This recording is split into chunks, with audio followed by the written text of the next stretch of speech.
What's up, guys? Welcome to my tarot channel, Tarot by the Intuitive Teacup. That's me. My name's Annie. Welcome to this All Signs Tarot reading.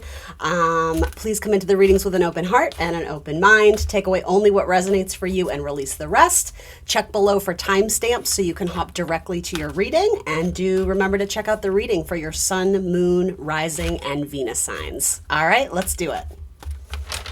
All right, Aries, let's see what's coming in for you this week. Let's see who or what. Won't set any intentions to be specific. Let's see what narrative can I share with you this week. Let's see. There's wisdom to be gained from travel. There is wisdom to be gained from getting outside your comfort zone, from leaving your neighborhood, from branching off, going in a different direction, taking the road less traveled. Spiritually, I would say even educationally, there's going to be something good for your mind, good for the soul. You're going to walk away with some sort of practical knowledge or practical tools. Some of you may be studying overseas or learning something abroad, even learning something from a foreign culture, a different culture, possibly moving to a new territory. I don't know if it's like, it almost seems like the beginning work of moving, though. Like it's almost like looking for a location or looking for a new house. There's something about that. If you're looking for love, it's possible that a Virgo or a Cancer might be messaging you this week.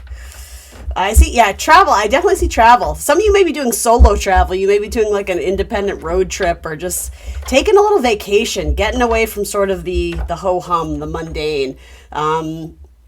Some of you may be, visiting home. There may be some connection with needing to travel home or tend to a parent, tend to a sibling, something to do with matters of the home and things moving. Maybe some of you are helping to sell your parents' house or something like that. Let's see. Yeah, it seems like the universe is asking you to take a break from being at the beck and call of others. It kind of seems like there's a moment for you to get away, and so do it. Because I'm sure there's always going to be a million reasons why you shouldn't or why you can't or why it's not convenient. Feels like being overburdened with the responsibilities placed upon you by others, and the universe is saying, no, like you need to form an exit strategy. It's like you need to practice saying no in order to tend to your own needs. And with a Saturn card introduced, it says that's difficult for you. I don't know if it's because of like guilt and shame, or I don't know, fear of judgment, or I don't know. There's something going on here where you just need to get away. It would be good for your mental health. And I don't know, tell me a little bit more. What is this Eight of Cups? There's something that you do need to pursue, but it's going to take some time. And it requires you to be very serious in your approach. And so maybe this is sort of like a last hurrah or a mini break before you go off on some sort of endeavor or embark on some sort of journey that may be very career focused or money focused, or I don't know, like making your way in the world. It seems like you're sort of wanting to turn the page to a new chapter, but you have to get your ducks in a row first. I am hearing like building up. You're building something up so that you can move forward with something. But yeah, with the Hermit and the Eight of Cups, it just seems like there's a need to get serious about it. And so maybe with the Six of Pentacles, there's a need to have good work-life balance so you don't end up too drained, because some of you may kind of fall into that category of like workaholic syndrome, right? So take breaks when you can do it, because ultimately it's like you can't pour from an empty cup, right? It's like you got to refill your gas tank, so to say. Yeah, there's something about needing to get away from people. There could be a lot of drama or a lot of chaos or just a lot of personalities in your life. And that's all fine and good if you enjoy their company, but there's something about being silent and being still, because there is some major decision that is, excuse me, there's some major decision that is coming up on the horizon, and you know it. This isn't going to be shocking. If anything, you may have been avoiding it or thinking that it would work itself out if you gave it time. And I don't do fear-based readings. That's not what this is about. But ultimately, it's like this isn't going away. I'm sort of seeing like Seven of Swords. There's element of, what you skip now catches up with you later. And so there is something about needing to face the truth of a situation. Maybe you were trying to make it work in a relationship of any kind, right? It could be business, friendship, romantic, and sort of coming to the conclusions that like, no, you actually have to have set a date, set a plan to maybe pack up your stuff and find another spot or something like that. There's a getting away, and there is a period of independence or solitude. Again, I don't know how long that's going to last, but it does feel like you're embarking on a journey where more or less it's like this person can't go with you. It's something you have to do on your own. Maybe they can cheer you on and support you and be your cheerleader, but you have to do this for you. And that shouldn't be a problem, right? You're Aries, Mars ruled, very directed sign, but maybe there's a little bit of fear of striking out on your own or going rogue or independent. Maybe it's you've fallen into the comfort zone, right? With Cancerian energy. It's just, it's easy to stay with what is familiar, but that doesn't necessarily mean that you're growing. Yeah, you are having to make an important executive decision, or at some point it feels like you're going to have a very important conversation that maybe you've been dreading or fearing, or if it's not fear, it's just you didn't quite know how to approach it. Maybe you didn't want to hurt the other person's feelings or something like that, but ultimately, again, Saturn stuff says it's going to be difficult, but it needs to be said because it's the right thing to do. Maybe this has to do with sort of getting away to sort of like clear your headspace a little bit, to sort of, kind of find your center, maybe, tap into your more spiritual side so that you can kind of be a source of that divine wisdom in terms of how you're going to have this important or difficult conversation. So that way you can come back feeling like you slept on it. It's not coming from a place of, emotional eruption or being too abrupt or not thinking something through. I think you've thought it through a lot. So some of you are at the point where you just have to do it or say it. Others of you, you're still working up to how you're going to maybe approach this conversation in a tactful, mature way. But I do see you moving forward with an important conversation or again, having a conversation that does, for a lot of you, it does seem to involve leaving or moving on or traveling or making it known that you do plan to go off in another direction. That's really what I see for you here. All right, let's pull you a Midsummer Oracle card. Ooh, that fell right out. This says strawberries, attention and fertility. I think this speaks to about growing your own seeds of creativity, essentially. Planting something now, hoping that it springs up later. But I do think it is self-focused. It's about self-love. It's like feeding yourself first. The juicy strawberry, right? There's something sexy. To me, that says you have a lot to offer. You bring a lot to the table. So don't settle. Don't sacrifice what you have to offer in order to make someone happy, or don't give away everything that you have to offer to someone who isn't really energetically a good match for you. Again, whether that's romantic or business or whatever, there's a need to be, I don't think selfish is the right term, but again, to feed yourself first. That's sort of what I would say there. All right, Aries, that's what I got for you. Thank you. All right, Taurus, Sun, Moon, Rising, and Venus. Who or what is coming in for you in the next couple weeks? Let's get a little storyline going of something that may be helpful to bring to Taurus's attention. So the World, the decision to bring something to a completion or a closure, possibly the decision to travel, or almost like the acceptance that you've outgrown something, or that maybe you haven't been pushing yourself enough to pursue something that would really add a lot of joy or benefit or pleasure. But with Saturn energy, there might be something that it feels restrictive, and I'm sort of getting around you. It's not necessarily self-imposed. You may feel like you have a lot of responsibility to your kids or to your coworkers or to your family, but you seem to know that it's like time is of the essence here, or like it's almost like this dawning of a new day where it's like you just feel called in a different direction. And so with that, you might still be in the process of sort of figuring out how to make two things work at once, or how to I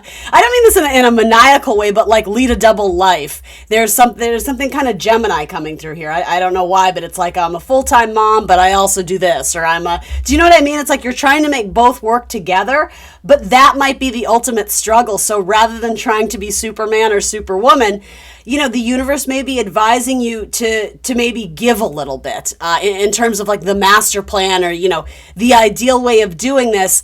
it might not be sustainable, or it might not be practical, it might not be realistic, and I feel weird throwing those words at you because that, your sign ultimately is quite practical, right? So with that, I do think you're going to find a practical solution in the end, but I still think some of the pieces of the puzzle are still coming together. I think there's some information that you don't know yet, or you're not privy to, or, again, like divine timing, you haven't met that right person who says the thing and it opens your world up to be like, oh, I didn't know I could do that. Like, so the things are in flux in terms of like, I know I'm not super happy where I'm at. I want to pursue more, but that step on how to get there is still sort of up in the air. Yeah, absolutely, with the Hangman energy. All right, so tell me a little bit more. What is this about exactly for Taurus? What is this this pull towards a new direction? Possibly moving locations? Or something, I'm hearing a couple of keywords, frozen funds, right? This very wintry, cold stuff. You may be wanting to pursue something, but it would put you in a tight spot financially, or it may put a stop to a certain income, or a certain stream of income or money. It may challenge you in a financial way. It could also have to do with moving to a drastically different area or a drastically different location where maybe you wouldn't have the comfort and familiarity of what you're used to. You would kind of have to find your way in the world again and, find your footing. And, I will say, Taurus can be a sign that does really value comfort, and girl preach, right? I get that.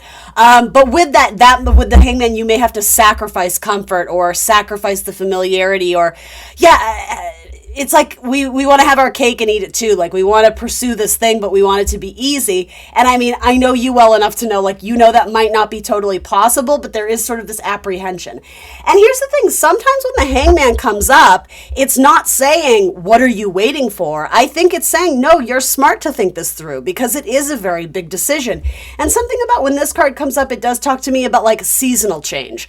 Sometimes we're in a certain chapter in our life because of astrological transits. So as much as we want to push and move ahead and do this thing, if we're having, say, a Neptune transit, a lot of that's going to dissolve. It's not necessarily going to lead to this sort of consistent, steady, platform from which we can build. So I would say trust your intuition and lean into divine timing. I think you're right to start formulating a really strong game plan, or to maybe do a little bit more research in terms of how you could move towards this project, this relationship, whatever, in the future, knowing that it might not be for another couple months, or for some of you, it might not be for another couple of years, but something about the time now, it seems like it's a good time to, again, dig deep in terms of the facts, the data, the research, realistically looking into the money, and have we saved enough to do this, and, XYZ. Yeah, it definitely has to do with money for a lot of you, or possibly uprooting your family, something with family, money, career, entrepreneurial stuff with the Empress. It's a Venus card, so Venus has a lot to do with luxury, money, material possessions, love, romance, but also self-respect too. I think this is saying you don't want to put yourself in a spot where you're adding unnecessary drama and chaos to your life. You do essentially want to be comfortable, in a sense of, comfortable in your skin, tending to your mental health, your emotional health, your physical health. That always needs to be a priority for you, Taurus, right? Especially as an earth sign. But I actually do think that there's a lot of potential, and whatever this is in the future, I think you see it as something that could be amazing. There could be a lot of benefit to it. And I think you're right. Look at that, the Hierophant and the Empress. You have two very strong Taurus cards up ahead. So this to me speaks to transitioning into the new version of yourself. So some sort of title change, or your status in the world, your position in the world. Maybe some of you are contemplating marriage or motherhood or fatherhood, or, gunning for some sort of VP executive job, changing careers. That does have to do with a status change, a major life change.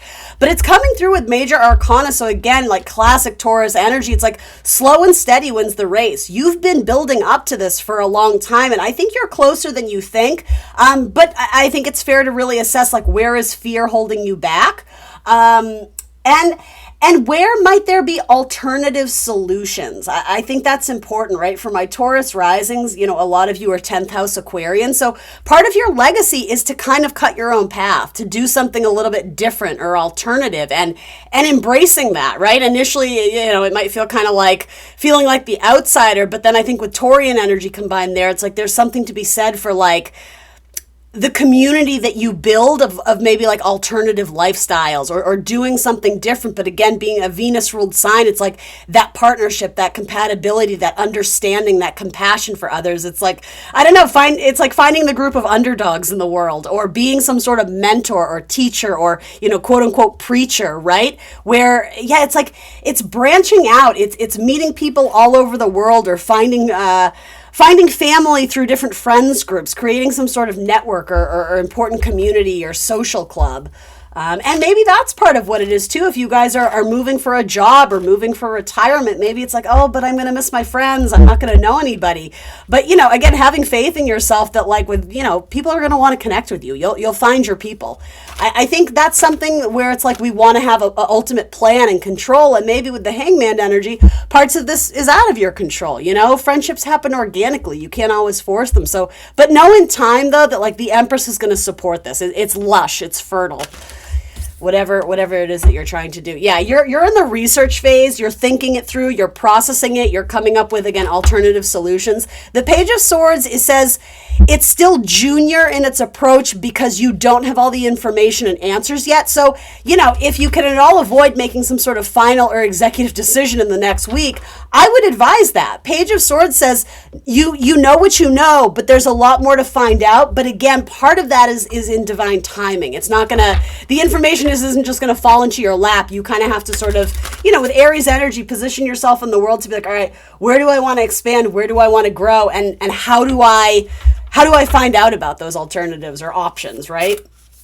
Being very self-motivated, I think, is a good word to use.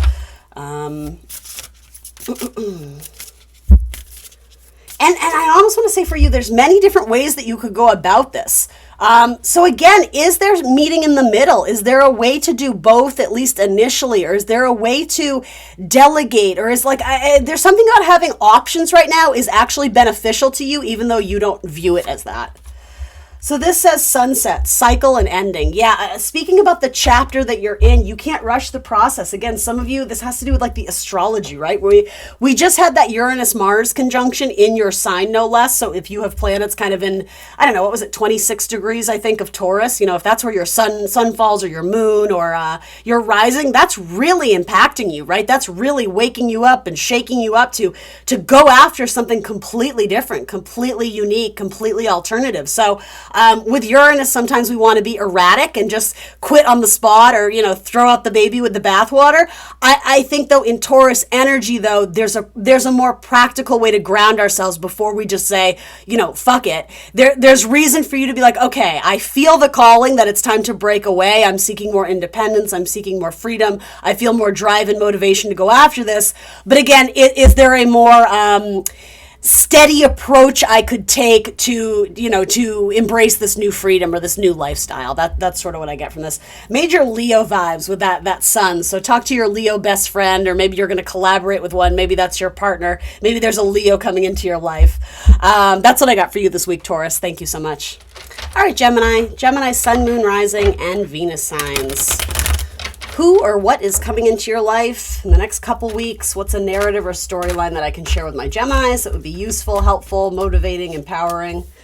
All right. Commitment. Who or what are you committing yourself to? What do you need to learn? What you need to practice what you preach. All right. So you have a divine pairing here. You have the High Priest and the High Priestess, the Hierophant, right? Moving in together. There might be important discussions about you and a partner. For a lot of you, it is probably romantic, but it doesn't have to be. It could be, ultimately threes are about progress and teamwork, right? Rarely does it involve, one person, right? This is saying needing to assess the situation and for you, maybe get other people's ideas or opinions, not just be the talker, but also the listener, right? There's a need to hear both sides of the story here. Now, there could be an important conversation between your mother and your father. That's not going to be for all of you. But yeah, there could be important changes in a romantic dynamic. If it's not in your life, it could be in the life of someone around you. It could be a sibling, maybe they're getting married or maybe they're getting divorced or something like that, right? But I don't know, with these cards, it actually seems strong.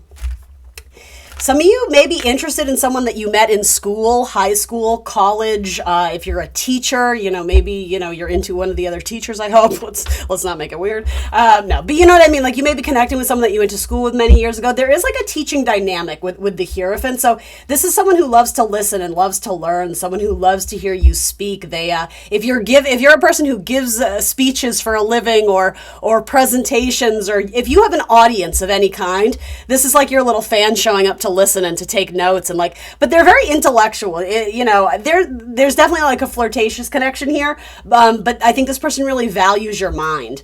You might be dealing with someone who has strong Cancer in their chart, or Taurus for that matter, possibly Capricorn. Tell me a little bit more. So what is this overall story about, please, for Gemini? Let's see. Oof. Interesting. So, to be honest, guys, the first message I get from this is almost like needing to put an end to your fears of commitment, right? This is always like, fun little tarot tidbit. This guy in the Ten of Swords, who he's not having the best day. We can all agree on that. If you see his fingers, they're in the exact same position as this High Priestess. It's sort of like, this two finger, like essentially like, I don't know. I see it as something like a religious thing, right? Committing to God.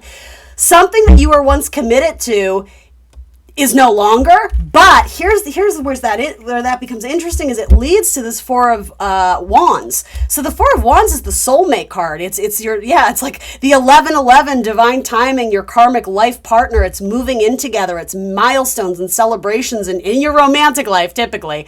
Again, it could be with a colleague, but either way, however this translates, for a lot of you with the Wounded Warrior, which is very independent, very single, it's almost like a lifestyle that you used to be very committed to. Something about that is changing. It's in flux because you seem to have met a person that's having a really impactful, a really great impact on your life, a significant impact on your life, in which case you may be questioning, like, maybe this self-proclaimed bachelorette title, or I don't ever want to move in together, or this or that. If it's based on fear and ego, that is cycling out, and again, something that you swore you would never do or were always committed to.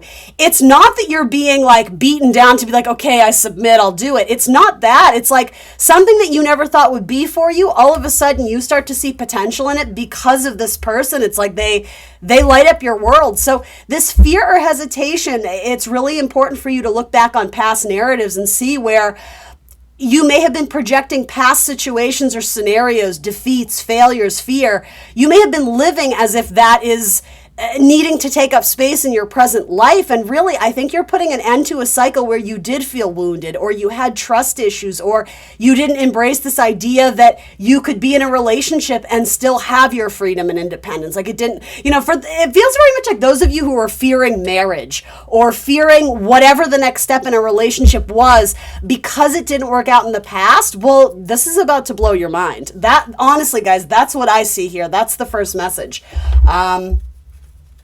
Now, for some of you, like in a classic Gemini way, for some of you, if you have started to build with someone, if you are consciously aware of your own fears and your own self-sabotaging ways, which every single person has the ability to do, right? I'm not trying to put you in a box of, you always self-sabotage. No, but when these cards come up, especially with this Hierophant, it's like something that you are committed to or very stubborn about changing. If you don't sort of see the error of your way and loosen your grip a little bit, it could lead to self-sabotage, in which case you may have met a really incredible person that could change your life in many ways, and vice versa. Someone who equally sees you as like, wow, this could be the one, or whatever, right? Whatever you're looking for. If you're, too head up your own butt to realize where you may again, loosen the grip. That's the way to go, and be open to what this relationship could offer. If you're not able to do that, then it's going to repeat the cycle. It's going to repeat the same narrative that you find yourself in. I just saw 555 on my clock. So it's important to just recognize, where maybe the past has tripped you up a little bit, and to ultimately let go of the past. It doesn't have to be a prison sentence anymore. It doesn't have to shackle you down, right? Ultimately, it's like you can free yourself from this because you learned the lessons along the way. So move forward knowing those lessons, and then look at you. That looks really, really good. So tell me a little bit more about this connection or this relationship. It does seem to be in its early stages, right? You're still establishing some sort of stability, but ultimately, 3 to the 4, I do like that. Like, it's built on practicality, first and foremost. It probably didn't start off super intimate or super sexual. It probably started as a friendship or a collaboration of some kind, or meeting through a friend of a friend, right? And then it's like, oh, this person's really fun and they like to play, and they're silly, and whatever. They speak my language, that sort of thing. I also think some of you are like, is this too good to be true? Some of you might be in your head and second guessing it, like, why does this person like me? Like, I better leave them before they leave me. Don't do that, Gemini. Don't do that. All right. Anything else kind of that would be fun to share for Gemini about this? Let's see. Yeah, chill, relax. Don't be so guarded. Remember, watch your body language, watch your posture.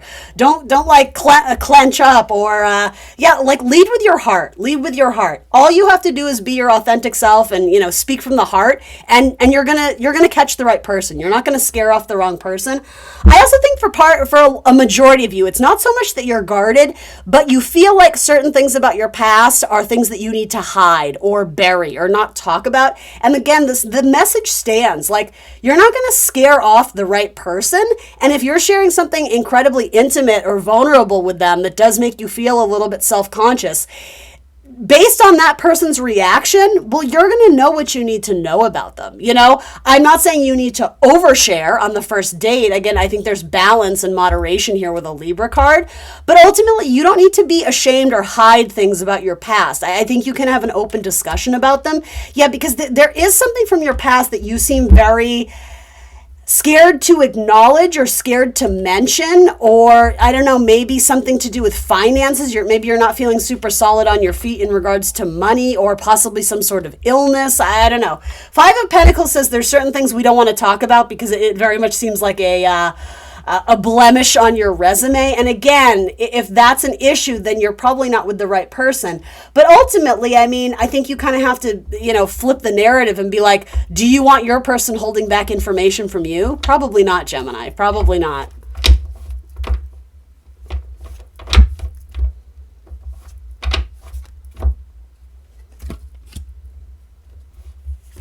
Some of you have abandonment issues from your past, and I say this with the most respect I can, but ultimately, mommy, daddy issues. That's why everyone's in therapy, pretty much, right? Pretty much. No, that's a generalization, but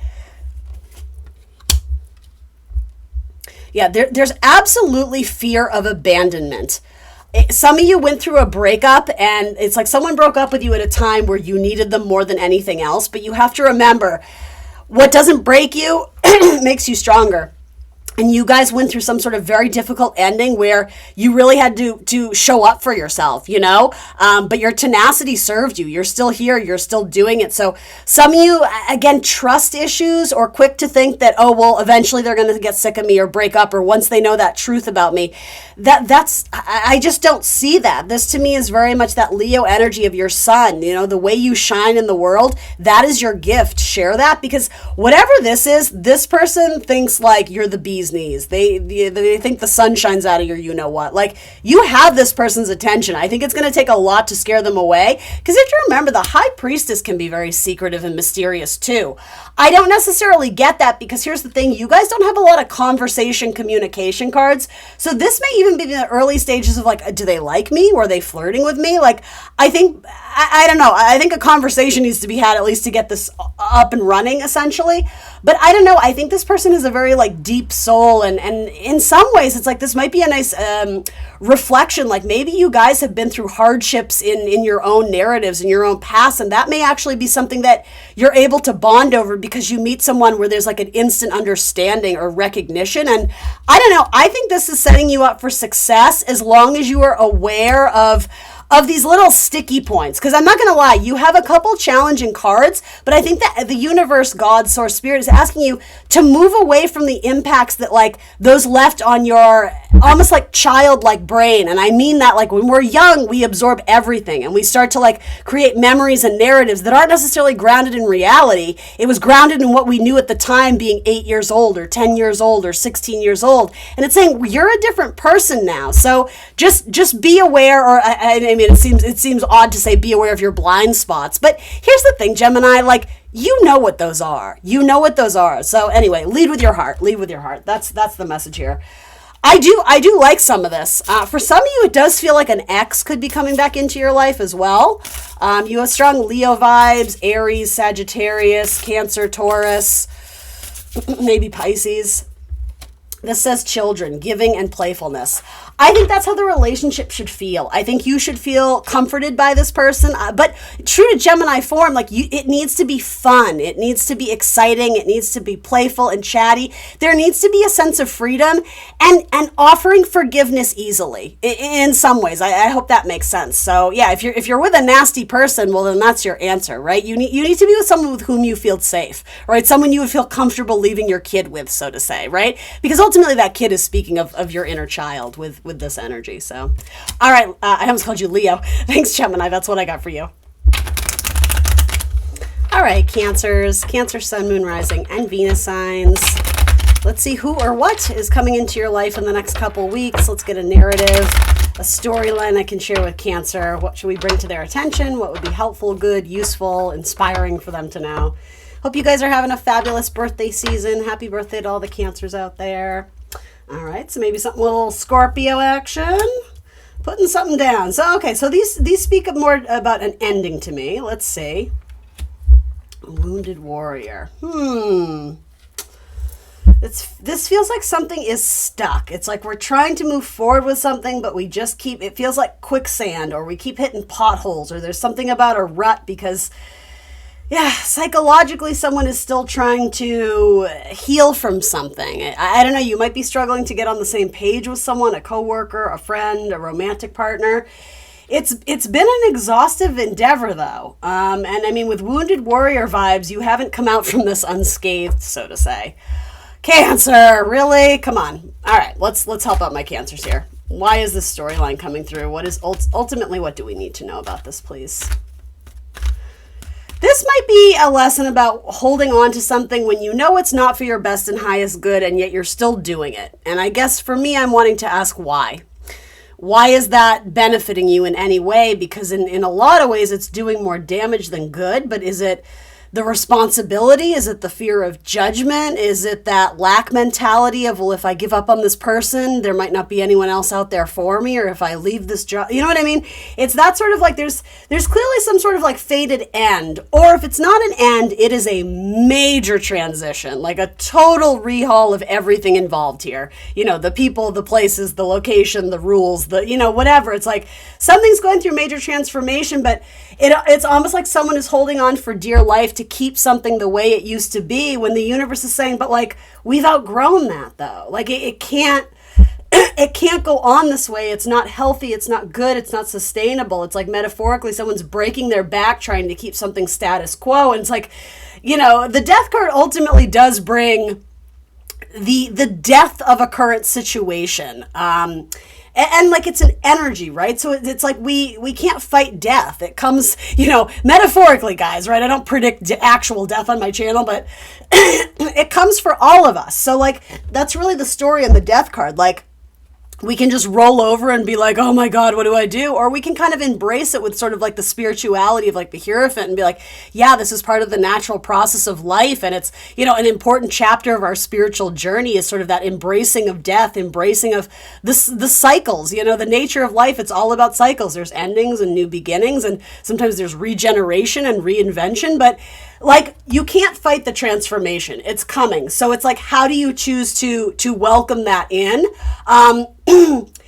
It's okay if there's a little bit of fear or intimidation. That's okay. But ultimately, it's about allowing it to come in and not putting the wall up or not trying to... Do you see what I mean? It's like, let it wash over you. Like, I think this is without doubt, it's going to be a good change in your life, but you don't necessarily see it that way. And so for some of you, it's like, it's all a matter of perspective. Maybe this ending, whatever it is, or again, if it's not an ending, it's something that, again, completely redoing your life in some sort of way, or some part of your life, some pocket, some chapter. It's completely, going through a makeover.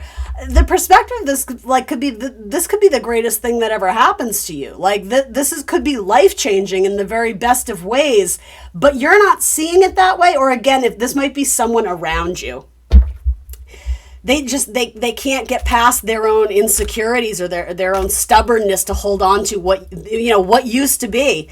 It's very past focused versus very future oriented, and the world is our oyster, and we have no reason not to be optimistic about this. Because really, what other choice do you have? You can't just wake up every day and be like, oh, my life is ending, this is the worst. It's like, I think this is about making the most of a shitty situation, or the opposite, instead of having all this sort of trepidation or hesitation about what could be. I think it's just rewriting your brain to be like, this is going to be awesome. And it will be if you decide that it will be. You know what I mean? That's how you're going to like manifest something good out of this. What is Cancer walking away from or being liberated from? That's the thing with these cards. It almost feels like this feels like a Tower moment, only the tower has already come and you're trying to rebuild the tower when it's like, boo, you can't live there anymore. Like, you need to find, like, metaphorically, right? It feels like the tower has already come, or the writing is on the wall here. So it's like, I don't know, I kind of see your spirit guides like, why are they not doing more with this opportunity? And maybe you don't know enough about it on what to do next, but I don't know, take a leap of faith, take a chance.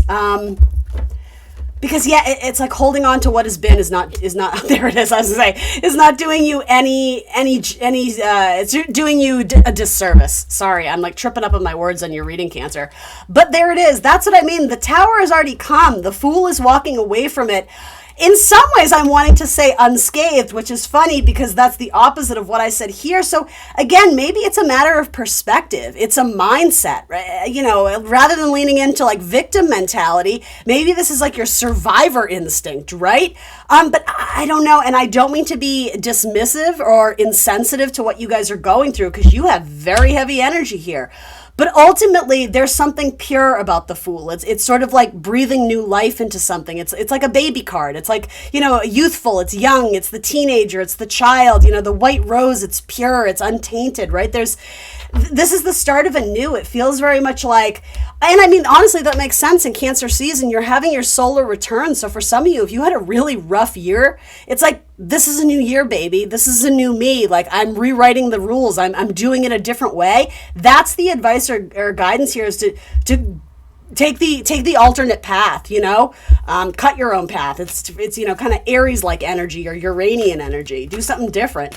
And for a lot of you, we just had that Mars Uranus conjunction. So for some of you, it may feel like liberating from, I suppose, your career in some capacity, wanting to go in an alternate way or a different way, or something alternative there, something rebellious, something that feels more liberating, that gives you more a sense of freedom.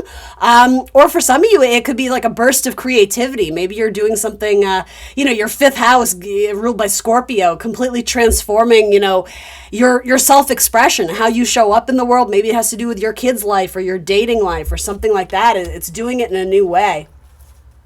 You don't have to stand guard anymore. You don't have to be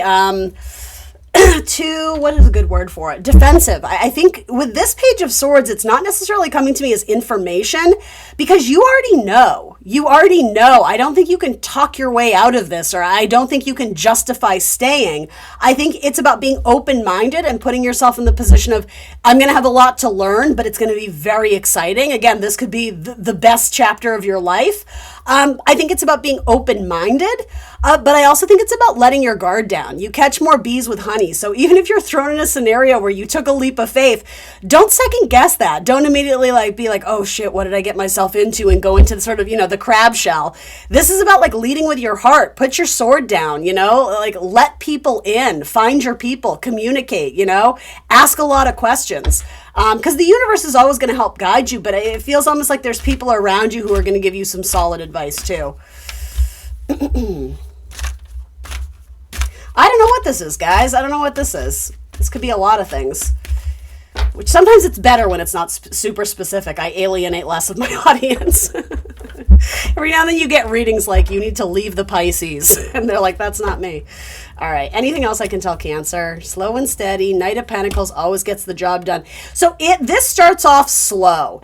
And also with Virgo energy, maybe being a little bit shy, a little bit internalized, a little bit maybe self-critical, or feeling small in a big fish. Or I'm sorry, in a big fish. In a big pond. It's like small fish in a big pond. Or it feels very much like the subtle, slow, gentle approach, but then all of a sudden something happens where it starts to expedite, it starts to speed up, and it starts to go really well. You start to expand your network, your territory, you start to travel, you're having a lot more conversations, you're meeting a lot of new people, you're going on a lot more job interviews, right? It's like getting your ducks in a row and approaching it with some sense of caution, but also remembering, I like this combination of like earth and fire. It's like practical, we have to have a good head on our shoulders, which typically Cancers do.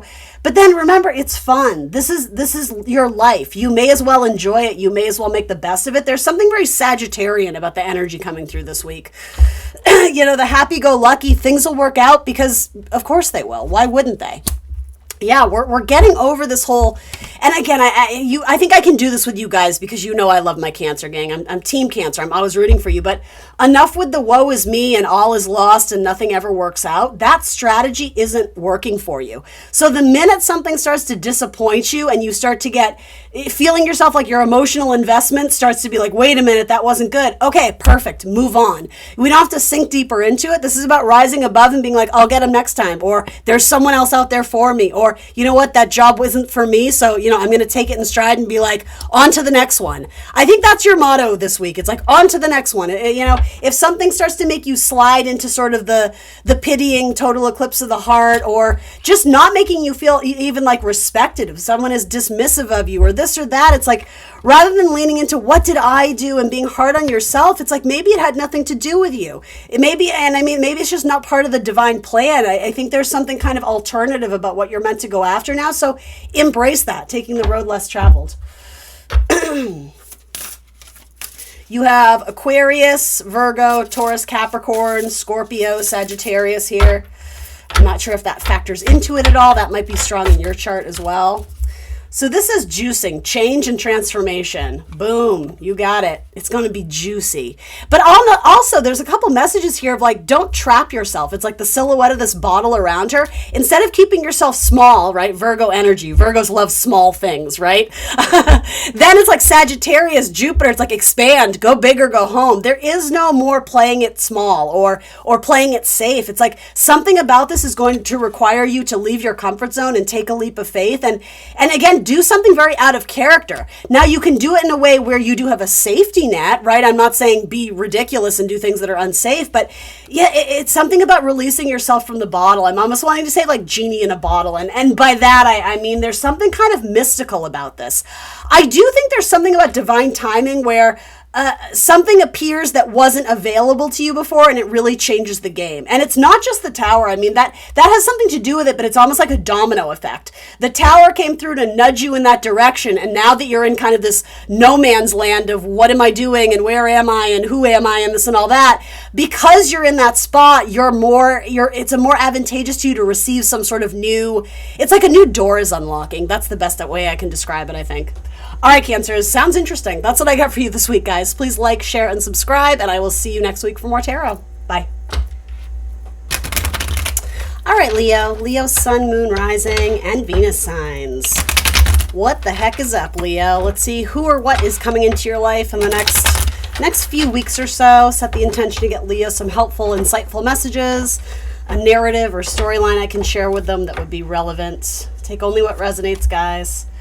All right, so pushing your way to equilibrium and restoring balance. Something has been a challenge and a fight.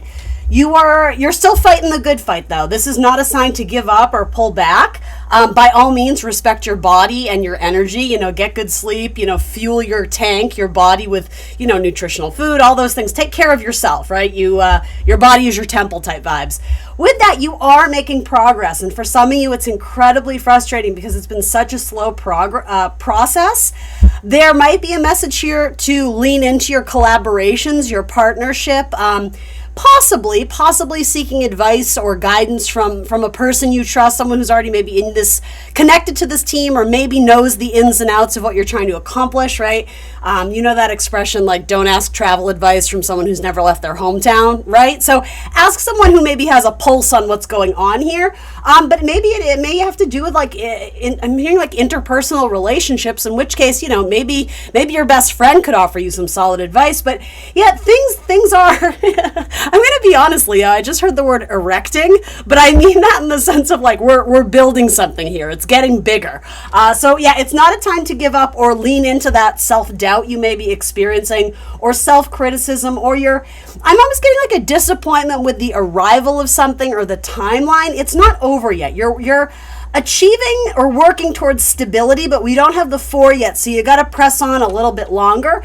But again, this is not a message to spread yourself too thin and work harder. If anything, maybe it's working smarter, needing to delegate a little more or something like that. But yeah, so there is something you're needing to sacrifice, and when it's the Ten of Swords, sometimes it has a lot to do with our own ways of thinking or our own perception or perspective on something.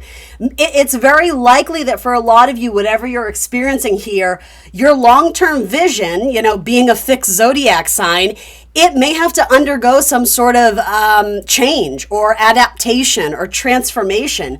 You may need to let go of maybe like a hell-bent attitude of doing it a certain way, or collaborating with a certain person, or needing to exceed some certain goal by a certain date.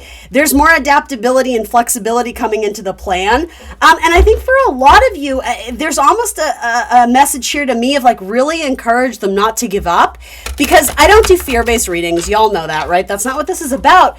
But I do sense that there's news on the horizon, or something that you've already received that is really challenging you on like a cerebral mental health level. Like just when you thought it was hard, something comes through and it puts you in even a more difficult position, or a really tight bind, right? Maybe this has something to do with that Mars-Uranus conjunction we're experiencing in Taurus. So for a lot of you, it could possibly be career related. It certainly doesn't have to be. But yeah, it's like needing to say goodbye to a certain way of life that you had committed yourself to, because this is requiring more of your time, attention, and energy. So this is just an example. This is by no means a blanket statement that will resonate with everyone out there, of course, right? That's how these YouTube readings work. But yeah, maybe you're having to say goodbye to a relationship that just wasn't supporting you in a way that allowed you to do both. Maybe you're searching for the right partner who they understand that sometimes, work is going to take priority, and then there's going to be the partner who's going to challenge you and say, listen, I love you and I love your dreams and I support you, but also, you're becoming a workaholic. I think you need to find your balance, and we need to make sure that we're still spending time together, right? So if you're dealing with anybody in the mix, whether it's you or a partner, a friend, a family member who's very stubborn, and it's funny, I heard the word inconsistent, but almost, sorry, give me a second, there's a word. Hypocritical, of like, well, you need to do it this way, but then they don't hold themselves to that standard. You may feel like you have outgrown a relationship. And if that does resonate for some of you, it feels very soul crushing. It's like something that was a long time in the making. Now that ending has finally kind of come to pass, or kind of rose up to the surface where it can no longer be ignored. A lot of you are just like, I really thought I was going to find a solution to this, and it's just not happening. So it's interesting, because career stuff and building a life together with someone, maybe it's a business partner, that looks good. That doesn't necessarily feel like pull back your energy. If anything, this could be a card indicating that something in the works, or something about this situation requires you to sacrifice your preliminary plans, or your initial plans, your vision for how this was supposed to be versus what it actually is. If you can be present and sort of kind of get a good pulse on where things are at, you might need to kind of recreate the vision or rework the vision to match what you view as practical right now. You know, maybe you can't go forward with all the bells and whistles because the money just isn't there. It could be something like that. So tell me a little bit more about this Ten of Swords for Leo. Like, what is this Ten of Swords about? It's a humbling defeat or a humbling ending. But if anything, I think you're being asked to use it as a catalyst to further motivate you. I know this is not going to make sense to a lot of you right now, or you might still be very fresh off of some disappointment or loss in your life. But do know that this block or this obstacle or what you're viewing as a defeat now, rest assured, like, it absolutely is steering you in a better direction, but you're probably not ready to hear that right now. That's the vibe I get from this. You know, the cliche, like, you know, if God closes a door, he opens a window. I get it. You're like, I'm stuck here and there's no door or window, but my exit point, right, whatever this is, my door is closed. So it's up to you to essentially do a little bit more digging, do a little bit more research, utilize your skills, your tools, your knowledge, you know, be a good advocate for yourself. This is very much a card of mental processing. It's cerebral energy. It's not super vocal. Again, it's getting a pulse on something. Your job is to find out where that window is opening. Because I get it. For some of you, you don't see God's greater plan here. And I use the word God very loosely, whatever you believe in, source, spirit, universe, etc., right? But there is a window opening. But for a lot of you, this is a test of faith. This is a test that, you know, it's really asking you to lean into your own willpower. That's such a good Leo word. Your own kind of self-motivational type energy where it's like, we can sink or swim, and like, you bet your ass you're going to swim, because really, what other option do you have? You know, by all means, you know, you can sit there and wallow, and I shouldn't say that in an insensitive way. Healing does require periods of pause and break. So again, there's your body is your temple. Tend to yourself, your mental health, your emotional health, all your needs, right? But eventually we have to find a reason to get out of bed in the morning. And I'm telling you, Leo, you have a lot more going for you than you realize. This could just be if it's a work deal, a client deal, someone you invested a lot of time in, they pull the rug out from under you and be like, you know what, I'm actually not going to invest, or I'm not going to work with you. And I think a lot of you are just like, what? For some of you, there's this temptation to sink into this very self-defeating mode. But again, really, the universe is doing you a favor by being like, no, you don't want to work with this client. The universe is relaying to me like, trust me, that wouldn't have been a good connection, so you're welcome that I cut it off at the pass. Maybe it's romantic. Maybe you fell head over heels for someone and it ended just as quickly as it started. And so rather than leaning into the why me, woe is me, it's never my turn, why am I never good enough?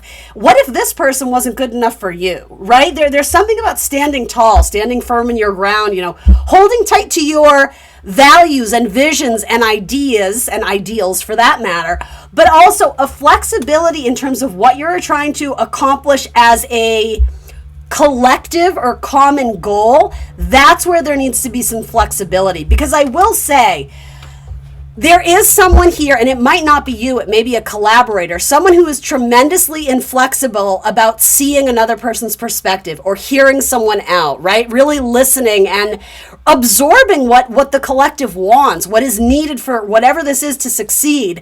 There's advice, there's signs, there's symbols, there's synchronicities, there's an influx of information from the universe about how this needs to change. But for some of you, and no offense, but I'm just going to tell it, some of you, it's like you have your head too far up your own you-know-what to recognize it. So this is saying a piece of humble pie might be what's due here. But again, rather than taking it as a rejection or a prison sentence, this is saying we got to pick ourselves back up, but we do have to go about this in a slightly different way. We don't want to repeat this and fail again. So we have to take away, the lessons we learned from a humbling experience. It's not saying don't do it. It's not saying red tape. It's not saying avoid this entirely. Again, it's that long-term goal, vision, dream that feels very Aquarian energy to me. It does have to do with a group of people. So it feels very work-related to me, but maybe it's family, maybe it's whatever. How does it need to change? How does it need to alter? Because something I said to you earlier, it's like, it's not about working harder, it's about working smarter. So put that in the context of if and where it makes sense. Yeah, the universe is trying to communicate to you messages about how to further perfect or polish whatever this project is that you're working on as you journey forward. There is celebration in your future. Yeah, an accomplishment, but it does have to do with, in some ways, going back to the drawing board and re-envisioning, reimagining. Something about those words are very significant, very important. Apathy is not your friend right now. All right, let's get you an oracle card here.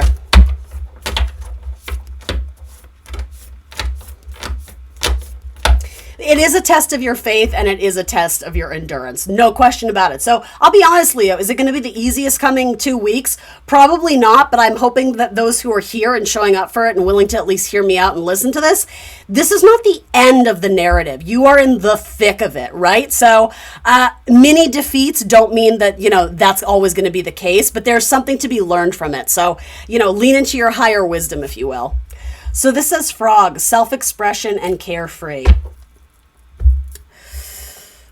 This is about growing like leaps and bounds. That's sort of what I get from this. The idea of like the pollywog, swimming, and it becomes the frog, so to say. So you yourself are going through some sort of major transformation, and that transformation is happening around you because, when you change, your vibe changes, your energy changes, so you attract new things in your life, for better or worse. So for some of you, you might be casting a wide net. For some of you, you might need to be a little bit more discriminating on what you let in, because again, it's not about changing your goal. There's something very beautiful and lovely, and the universe is trying to help you manifest it, but it's almost like we have to, I'm hearing the word weeds, like we have to cut away the weeds so that we can get the flower to grow and succeed, right? So it's not getting sort of like trampled or congested or clouded by this kind of, mucky energy, something that's keeping it back. It's very Virgo energy too. It's like we have to get to the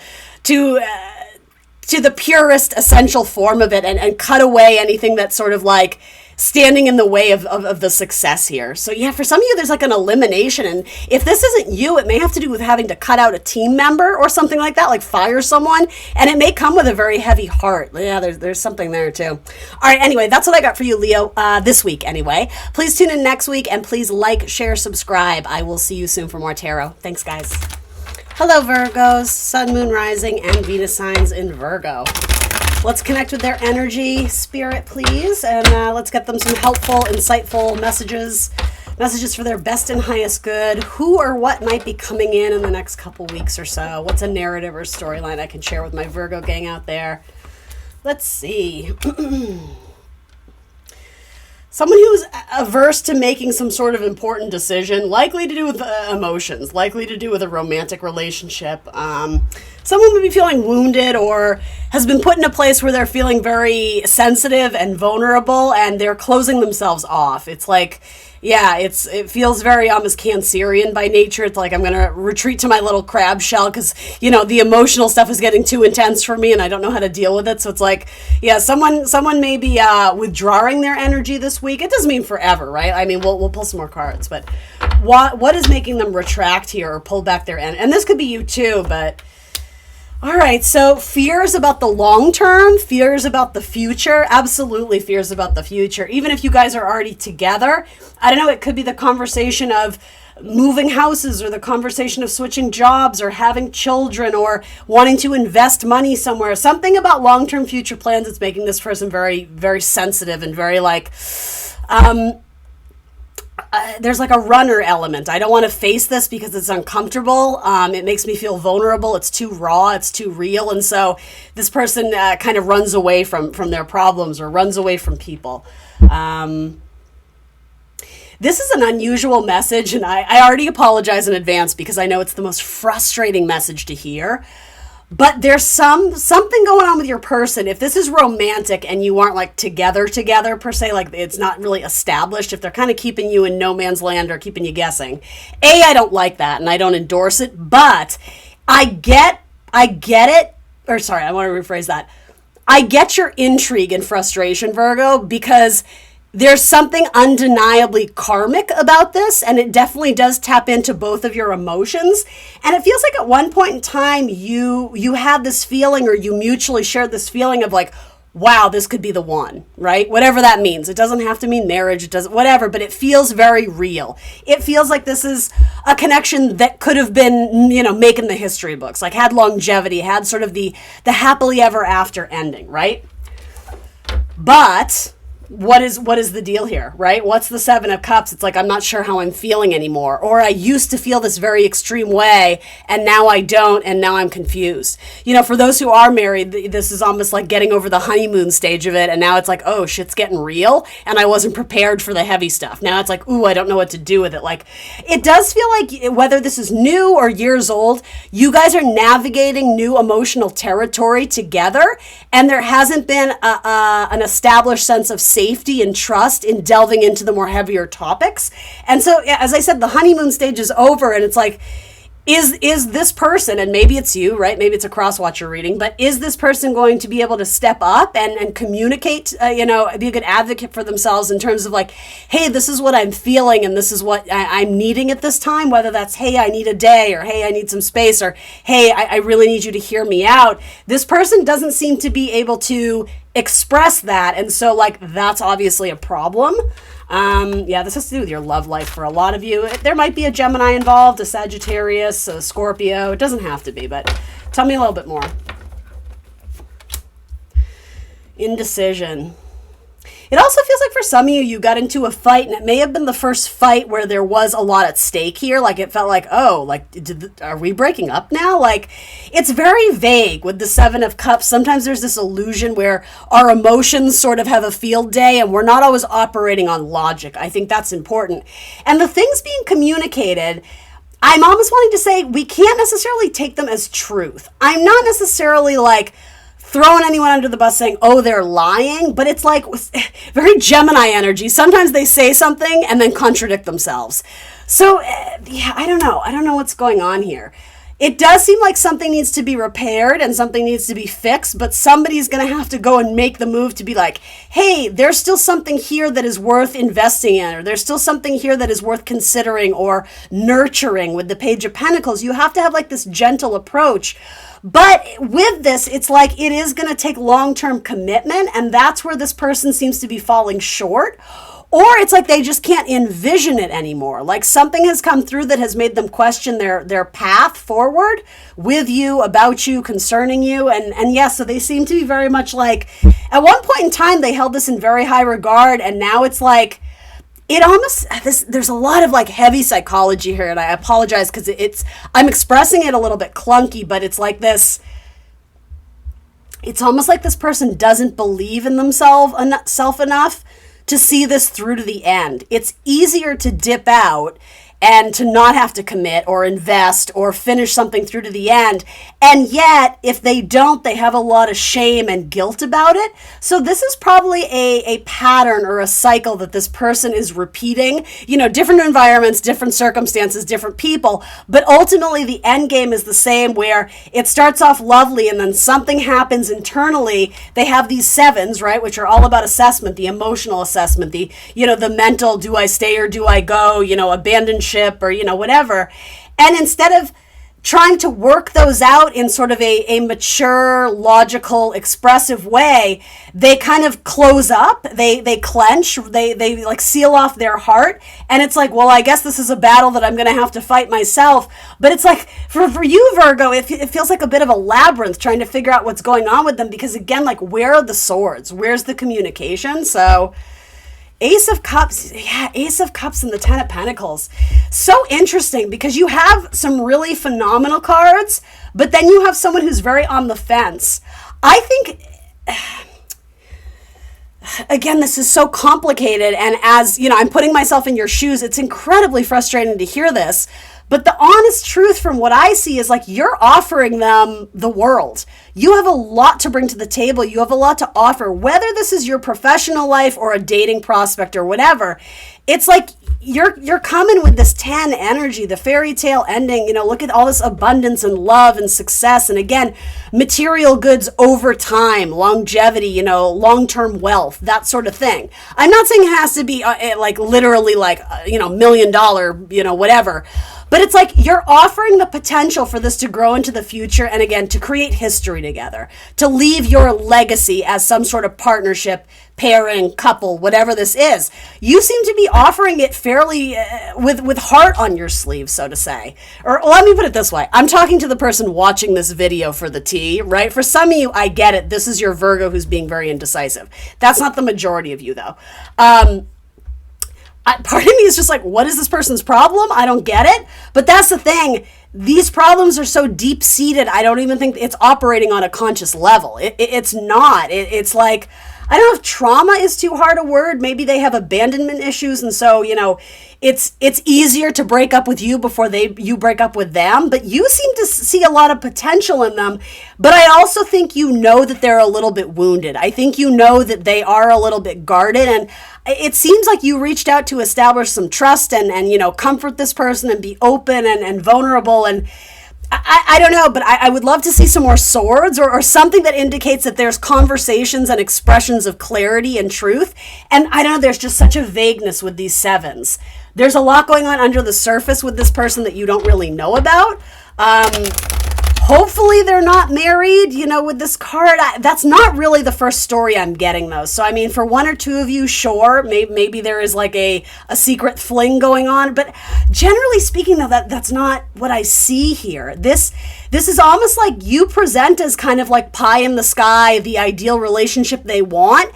And yet part of them just refuses to prepare themselves for that. It's like they don't think they're ready or they don't think they're worthy. And so they self-sabotage a little bit in ways that, again, it's not even necessarily conscious, but it almost has this energy of they're trying to put you off a little bit so that you give up on them and leave because it's easier. It's easier if you leave them because then they can go back to the narrative, oh, well, Virgo didn't want me. When that was anything but the case. You wanted them and they wanted you, but they're just like, but I'm so emo, you don't get it, I'm not ready. And like, I don't know. I hate to make light of it because I think this person does have some problems, but good news coming in, though. I don't know if this has to do with this relationship, but you may start new conversations, new relationships, plenty of fish in the sea type vibes, networking through friends, through coworkers. There might be another connection in your future that is stronger. I'm not saying you can, give up on this person forever, but right now it's a lot of like blah. And hopefully they're not making promises and not delivering it. They seem apprehensive to promise you anything at this point.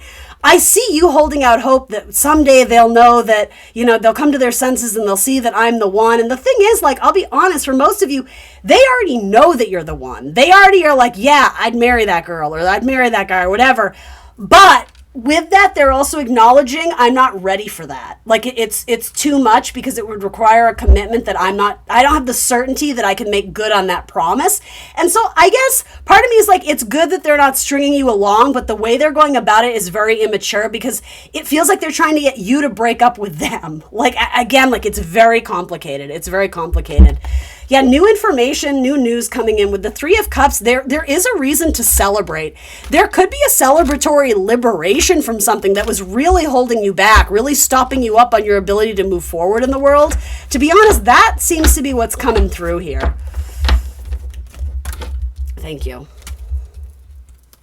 Because here's the thing, you're going to be waiting a really long time, and that's something that I'm a big supporter of, is not putting your life on pause for anyone, Virgo, right? Love them or hate them, your one mission in this lifetime, in my humble opinion, right, is to grow and evolve. And if something is impeding on that ability to grow and evolve and manifest new things, then that's a red flag that it's tripping you up. And again, there might be a block from the universe that's sort of encouraging you to release something to make room in your life for something better, because here it's like your hands are full. You don't have any room or capacity to accept any new blessings because you're so tied up in this past narrative. But with this past narrative, you're doing a lot of waiting and a lot of assessing. Look at all these sevens, right? Look for 777 on license plates, receipts, clocks. I don't know what 777 is guiding this reading. It is ultimately about assessment. Are you happy? And if you're not, what are you doing to change it? Because we can't rely on other people to fill our cup, right? You know that, right? All right, let's get you an oracle card here. You have some 10s though, so if this person isn't knocking you off your feet, sweeping you off your feet, know that there's probably another candidate that will do that, but do you have room to accept new blessings in your life? So this says skinny dipping, non-judgment, and self-care. I think there's something very, this speaks to me about being very vulnerable. You know, the idea of being naked, being very liberated from any sort of constraints. Your person isn't able to go there yet. There's something more free about you, and I think that's something they envy. I think it's something they were living out through you, but really your impact on this person has been very great because in some ways they're starting to see that they need to do that for themselves, right? That missing piece of the puzzle, they can't live it out through you and you being the missing piece to make it whole. They have to be whole on their own. This person is going through some sort of soul awakening, and yes, in some ways you are a catalyst for it, but it doesn't necessarily mean that you guys are meant to be together. And I'm not saying yay or nay, I'm just simply reading the cards and the energy again for the next few weeks. I would do your best to release this person. If you love something, set it free. And if they come back to you, then great. Maybe it was meant to be. But honestly, my gut reaction is there's actually something in store for you that is a lot more satisfying and fulfilling, but you only know what you know. And I think you've sort of curbed your expectations a little bit when really I think you need to be reaching higher. I think you need to have higher standards and a bigger vision for yourself so that way you can manifest it and bring it in and, you know, hopefully in a quicker manner. All right, Virgo, that's what I got for you. Thanks for joining me today. Please like, share, subscribe, and I will see you soon for more tarot. Bye, guys. All right, Libra. Libra, Sun, Moon, Rising, and Venus signs. Let's see what narrative or storyline I can share with you from the tarot. What's coming in? Who's coming in? Let's see what's going on in your life in the next couple weeks for my Libra gang out there. I hope you guys are doing well. For Libra, what can I share with them? What's an important message that wants to come through? Culmination, a completion, something to do with a mother figure or a maternal-like energy. There could be a mentor. There's a couple stories here. There may be coming to some sort of conclusion about a maternal or mother-like figure in your life. You may have been doing some soul work, some therapy work, and for a lot of you, it seems like you're rising above the situation, if that makes sense. Now, for some of you, I don't predict scary things on my channel, so if it's your story, it'll resonate and you'll know it. If not, you know, again, don't take on messages that aren't yours, but if a figure in your life has recently left this earth, right, they've moved on to a more spiritual plane, that could be something that you are processing and grieving, and you do seem to be coming to some, it's like finding your wisdom and finding your spirituality during a time of grief. That's something that's coming through. Others of you, you might be looking at your own, this feels very like therapy driven, which I love. I think that's awesome. Some of you may be looking at your own relationship with your child or the opposite with your mother, especially mother, but it could be father. Yeah, no, for my Libras, it's probably the mother figure. And understanding maybe where some of your habits or instincts stem from. And it may have come from a place of feeling abandoned or not having the nurturing or the upbringing that you really needed as a child, and kind of seeing the areas or the cracks or the holes where that may resonate for you currently in your own, I don't know, dating life or in your own, you know, work life, career life. There seems to be a lot of like soulful reflection on your own upbringing and roots and how you've become the person that you are today, for better or worse, but there seems to be something about wanting to rise above the adversity or the difficulty. And how this translates for you in a marriage or a partnership. Because the Four of Cups here, I don't think it's apathy. That's typically a word I associate with the Four of Cups, but I don't know. With the Four of Cups, typically we're so fixated on the present or the past that sometimes, like, we're so in it, we lose the overall perspective. We lose the overall sight. You know, you don't see the forest from the trees. So in the Four of Cups, it's like this ace that's being presented from the sky, essentially, that Ace of Cups. It's like the hand of God or something more spiritual, right? So it's something you really have to be locked into your intuition to be able to see and to accept, right? To receive it into your life. But some of you, either you weren't ready to do that. There may have been some sort of transformational moment where it actually started to get you to see your own, again, instincts, behaviors, and how maybe you want to change them or work on those in the future. Some Some of you may be considering going to like a marriage counselor or an emotional counselor, a spiritual healer, something where it's like, it is doing soul work. With the High Priestess and the King of Cups, it's very watery, Scorpio, Cancer, Pisces energy. And yet for some of you, I think you're starting to reassess a relationship that you might be in, whether it involves marriage or not. Maybe it's just dating. I think you're starting to recognize that you might be an overgiver or an overdoer, and for some reason it's I hate to psychoanalyze you. That's not what I'm trying to do, but it's very wrapped around that theme this week of like feeling like you need to prove something about yourself, or that you're only valid and appreciated if you're giving your all. But then with that, again, the true Libra, like the scales, you weren't getting it back. There was something missing. There wasn't equilibrium and balance. Now here we are working to establish that. And I honestly think for a lot of you, you've been doing a lot of work on yourself, and the universe is wanting to applaud you on that. Or if you're tempted to, that's what this Four of Cups could be, is realizing like, things aren't as great as I want them to be. So rather than just give up or settle, it's like, no, I think I'm going to reach a little higher this time. And for some of you, I actually think you have really good partnership coming in, but it had to come at a time when you were not feeling or thinking like you had to give everything of yourself and receive peanuts in return, right? It's like breadcrumbing a little bit.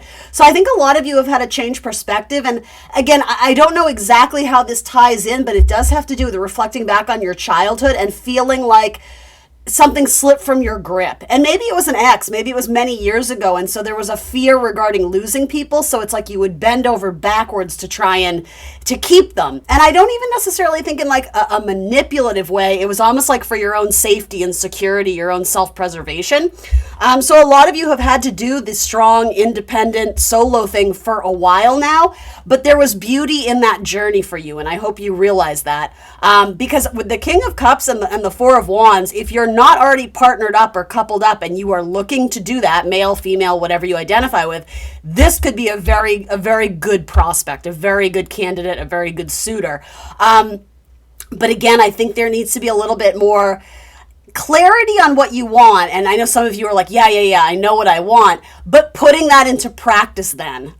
So if you want someone who's going to take care of you, are you in a place where you're able to receive, not just sort of this nagging in your head of you have to give, you have to make sure that, like people pleaser energy. I'm sorry, Libra. I know I use that word frequently with you guys, but I'm always rooting for you. I love Libra energy. So I like this King of Cups. Tell me about that. Some of you, if you're already married, it seems like you might be having some marital problems. But again, something about either doing some therapy, some yoga, like a yoga meditation, or prayer, or I don't know if prayer so much, but it's really self-empowered, it's self-driven, it's self-motivated, where if you take the initiative to really reflect on yourself, faults and all, or again, potentially seek out a marriage counselor, I think there's potential for that to grow and get better. But again, it has to be a mutual interest and desire for the team or for the couple. The Empress, yeah, someone who treats you like the amazing person that you are. Venus energy, I love that. Do you see yourself that way, though? There's almost like for some of you, it's like body dysmorphia, or something similar of the sort, where what you see in the mirror is not what other people see. You're very self-critical. You're very hard on yourself. It's like you try and keep yourself in a safe little box. The element of perfectionism. You have very high standards of perfection for yourself, and yet for a lot of you, you're very welcoming and open to alternative lifestyles of people. You might not always agree with it, but you're open-minded in that capacity. And here it's like you're not open-minded about your true self. It's like who you think you have to be versus who you really are. That seems to be at odds sometimes, but I do think you're making strides. I think you're making progress. There is something here about reflecting on who you used to be versus who you are now and who you want to become. It's very like the generations of you, Libra. I think, yeah, there's something about leaning into your your strength and your confidence, and really like, owning your flaws. You don't have to be embarrassed about them. I think the right person is going to be attracted to the whole package, right? There shouldn't be certain things that you have to hide or disguise or pretend they're not there. Because I don't know, I think if this is you, Libra, it's owning who you are, faults and all. And this King of Cups is like saying like, hey, what's up? How you doing? Like there's definitely some interest there. So I do like that.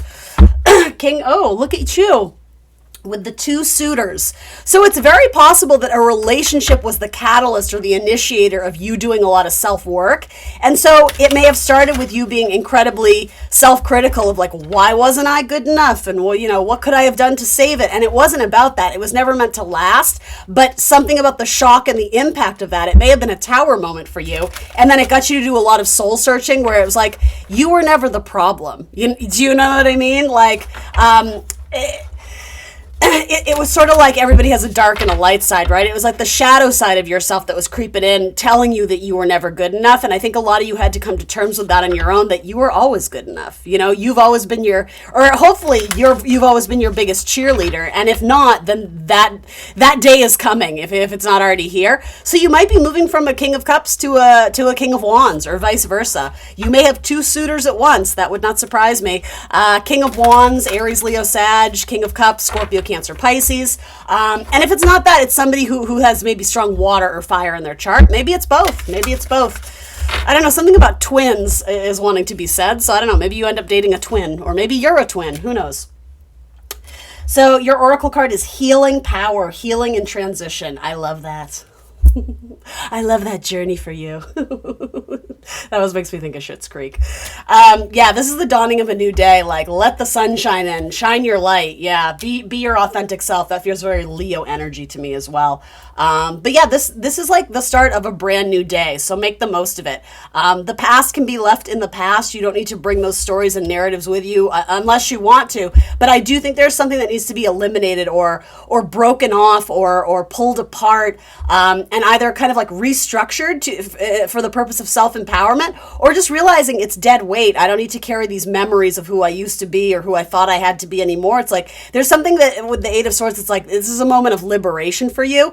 And for a lot of you, it's liberating yourself from the fact that you have to be something to someone else. It's becoming more self-focused. All right, Libra, that's what I got for you. Thanks so much. Please like, share, subscribe, and I will see you soon for more tarot. All right, Scorpios, what's up? How are you guys doing? Scorpio, Sun, Moon, Rising, and Venus sign. Let's set the intention to get them some clear, helpful, insightful messages about who or what is coming in the next couple weeks. What can I share with Scorpio? A narrative, a storyline from the tarot. Let's help guide them. Let's get them excited. Let's see what's coming in. Let's get them excited as the apathy card comes out. Wah, wah. All right, let's see. Tell me a little bit more. What is this hand of God, hand of spirit, of source? What are they offering to Scorpio here? Interesting. Something that you seem to be kind of closed off to. It's not that you're not aware that it's being presented. You have hesitations. You have, there's a better word for that. You have reservations or, something about why is that? Why doesn't... Because you're already committed, or you're committed to something and you don't want to be pulled away from it. What is Scorpio committed to here? A Cancer, or travel plans, perhaps, or needing to take care of things in the home, the house, the family. So then tell me a little bit more about this distraction. It's something that you are either, you have apprehension towards, or you're a little bit oppositional towards it. You may have closed your heart off to this person, if it is a person. Okay, this feels very much like booty call energy to me. And it's not going to be that for everyone, right? I mean, only take what resonates. But to me, the more I get this card, occasionally it's this lovely card of, charity, donation, giving out of the goodness of my heart, right? But here's the thing. Who or whatever is giving here, they're giving to multiple sources. It's not exclusive, right? So again, charity, donation, great, love it. If it represents a love interest or someone who's interested in you and wanting to court you and swoon you, I don't love that. And here's the reason why.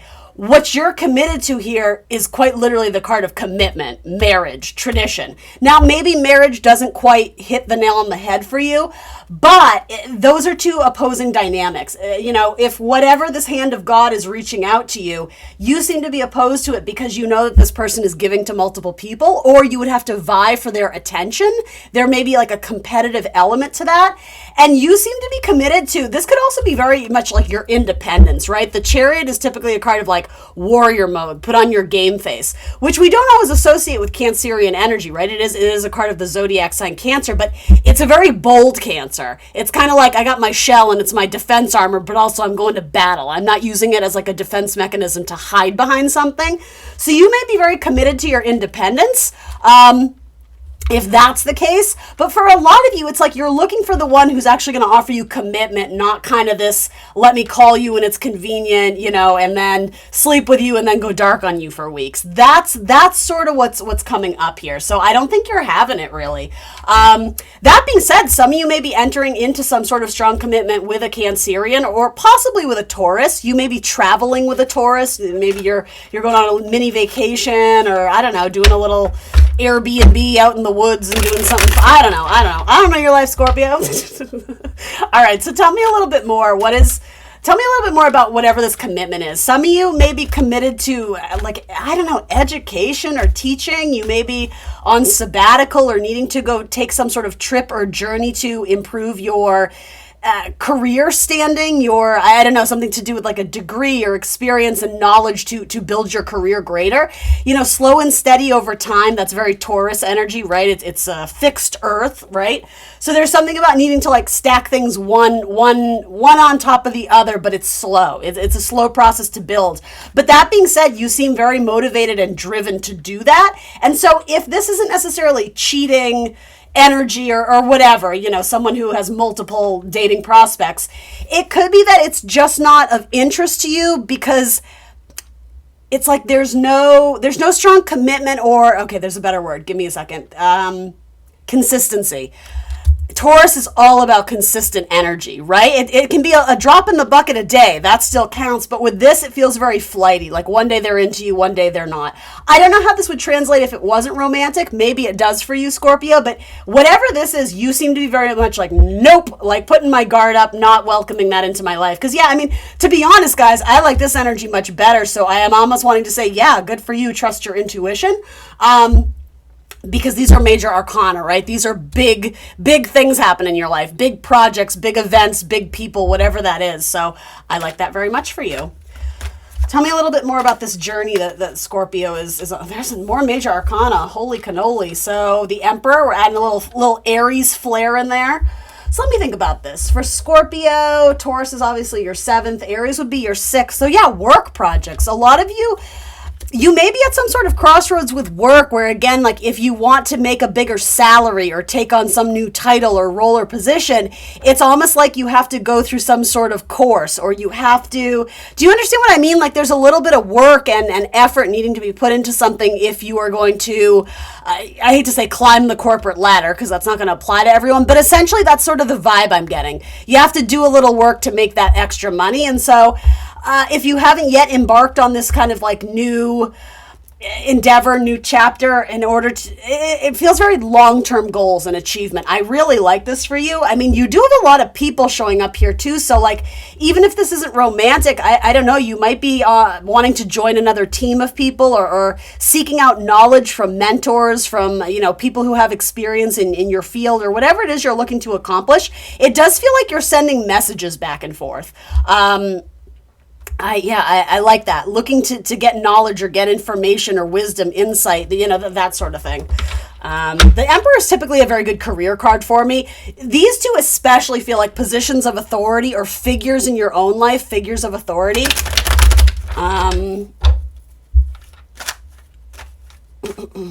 Double Aries energy. So looking to expand territories, expand your knowledge. Some of you may be leaning more into like some of you are having a bit of more of like a spiritual awakening. I know this isn't for everybody, in which case you're starting to realize that something that you were willing to consider once before, it's almost like you've outgrown it. Energetically, it's not a good vibe match for you anymore. And so something that I think you were holding out hope for at one point in time, you slowly released it, and then that's when it comes back around, because energetically, whatever this thing that was, you kind of felt tethered to it at one point, point because it felt like the only option or the only good option for you, you're starting to expand and realize there's actually a lot of things out there for you. It's just you only knew what you knew at the time, right?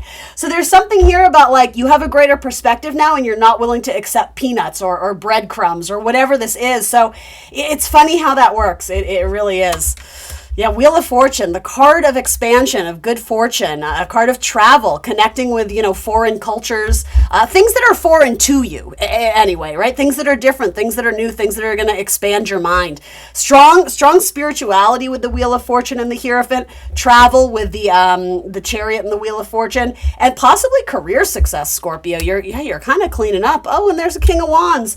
So if this is a new suitor, go with the King of Wands for sure. I like that very much. It doesn't have to be a fire sign, but it might be someone who has very strong fire in their chart, right? Aries, Leo, Sag, maybe it's their sun, moon, rising, Venus signs. Ultimately, it doesn't matter, but it's someone who's strong, someone who's confident. A high vibe King of Wands is very generous and will also serve as a sort of mentor or teacher. I always equate the King of Wands with Leo energy. It's like when Leos burn brightly, right? That fire sign energy, they're the fixed fire. They're the campfire that you all gather around and, you can sit and look at it for hours. You watch it. It's very, you're transfixed on it. But ultimately, it's a source of inspiration. It gets us to honor our light within ourselves. So there's something very much like passing of the torch with Leo. So I don't know why I'm mentioning Leo so much. Maybe that's significant to some of you. But ultimately, it's not about the sign. It's about what these people are ultimately doing for you. It feels very like not what your country can do for you, but what you can do for your country. No, I don't know. I don't know why that came through, but I'm just messing. You have a lot of people here, like a lot of people. So I would say this next month is going to be a great time for you to network. If you're on the dating apps, swipe right. There seems to be a lot of people looking to connect with you. And and I don't mean this in an icky way, but a lot of people that you could really gain a lot of perspective from. I'm not saying like you're using them or whatever. It's like, no, people want to meet you. You may have friends of friends who know people and they're going to help set you up in a better job or I don't know. If you're looking to expand and grow, if you've outgrown something and you are feeling a little bit like there's got to be more to life than this, there is, and it's like just around the corner for you, Scorp. So I don't know what this is, but this almost feels like a message that you just need to be reminded, don't settle. It's not a good time for you to play it safe or to keep yourself small. Expansion is really what's coming in for you, and it looks really good, guys. It looks really good. So Jupiter just moved into Gemini. Gemini for you guys is, let me think about this. Ooh, is it, I feel like it's 8th house stuff. So expansion in, I don't know, psychology. Again, money, joint resources and finances. That could be very good for you. So, all right, let's do an oracle card. Scorp. It's ironic. I don't typically do what I kind of call my Jerry Springer type tarot readings, but last week I did. I just felt like we needed it. So I did a Does Your Ex Want You Back? That kind of like sassy little, kind of like McDonald's tarot readings. That's what I would call them. But honestly, I got a lot of views on it and I'm so grateful. So thank you for those who watched it. I don't mean to like diminish that. I always want to get you some gems of wisdom there too, right? But I only mention that because Scorpio's reading was far and away the best one. So if you don't want your ex back, great, more power to you. But on the off chance that you're thinking about the one that got away, check that one out because Scorpio, Leo, and I think maybe Virgo were the only ones that had like a positive reading for that. So spoiler alert. But if you haven't checked that out, please do. It must have spoke to people because it got a lot of views. So I say that with gratitude and as humble as I can be. But all right, for Scorpio. Oracle card for Scorpio. Future divination, clarity, and guidance. Yeah, your guidance and mentorship is what's coming through. And for those who aren't necessarily seeking it, though I would always advise to seek out guidance and people that can be instrumental in helping you along your path.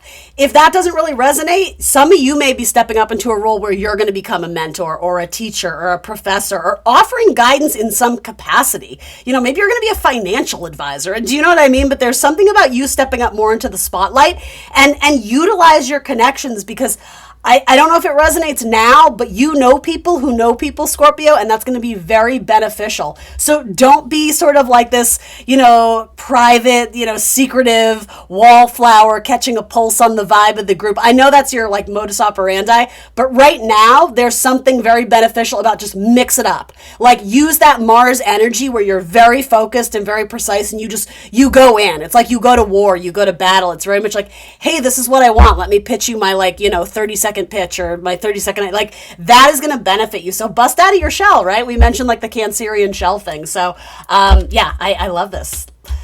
Look how delightful that looks. All right, guys. Thank you so much, Scorpio. You know I love you. Please like, share, subscribe, and I will see you very soon for more tarot. Bye, guys.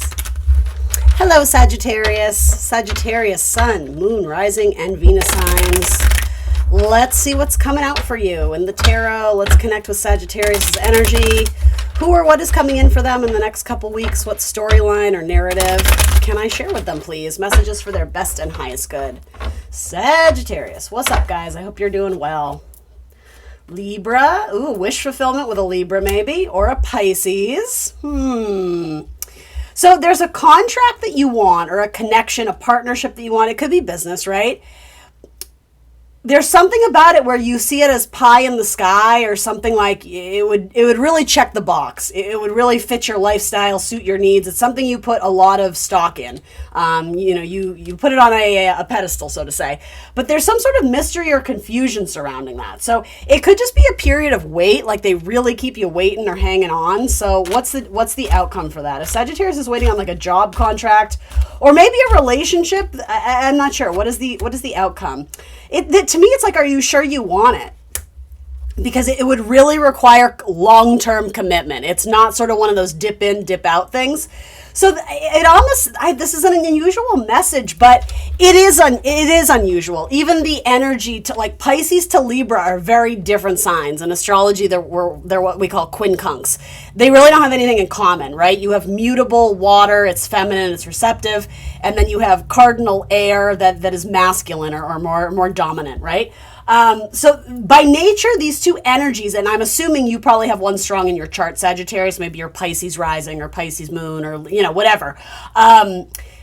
It would be an unusual pairing, but that's the thing with the quincunx sign, the signs that have nothing in common. There's something very fascinating about like the otherness of that. And so it draws us in, but in terms of long-term compatibility, I think the universe is really just being like, are you sure though? Like, is this something you want to like really lock in on? And maybe you don't know. I mean, I think that's something wonderful about the Sagittarius energy is that it is very curious. And it's like, you know what, even if it doesn't work out, whatever, that's life.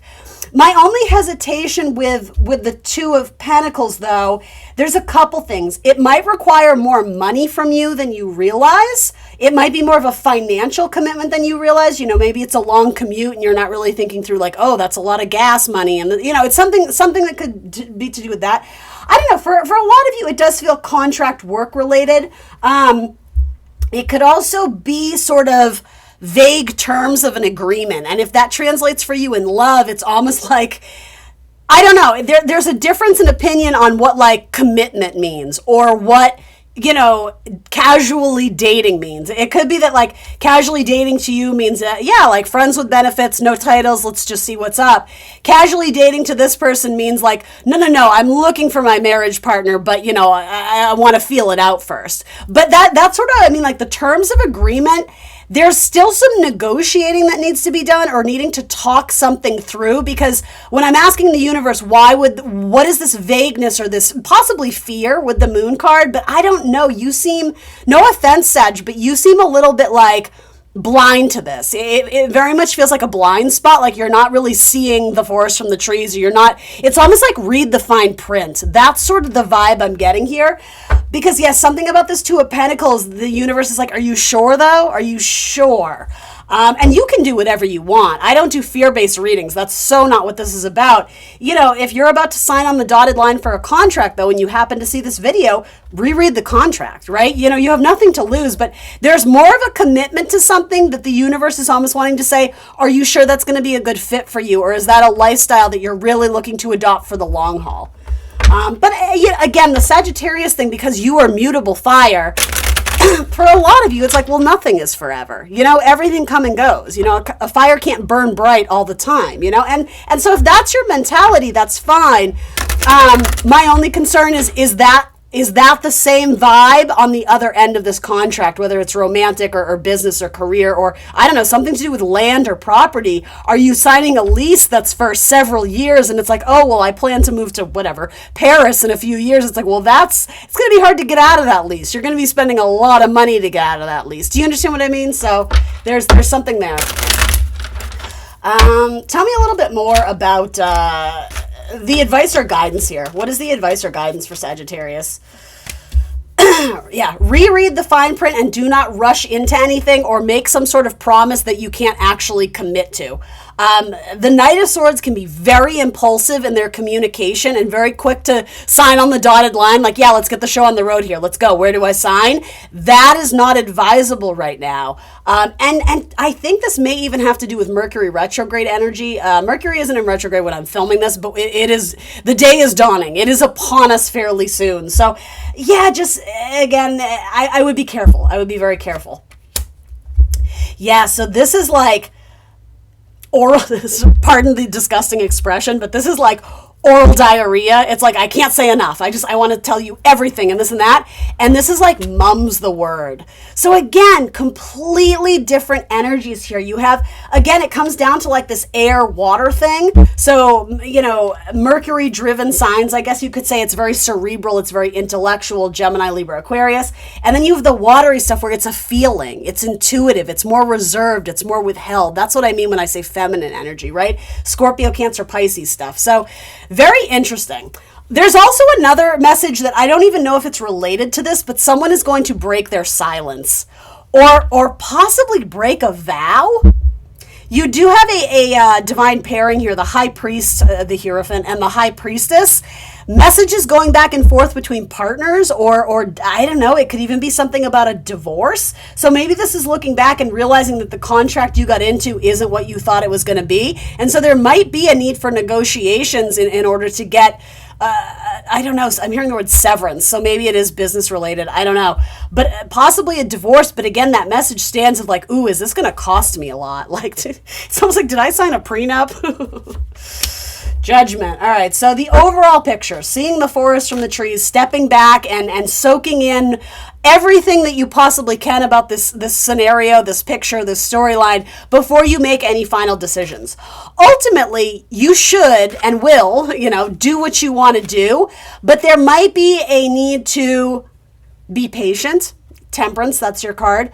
There might be a need to sort of hold back a little bit, and it's almost like someone may be pushing you into a corner to get an answer or a response very quickly, and the advice or guidance is do not be rushed.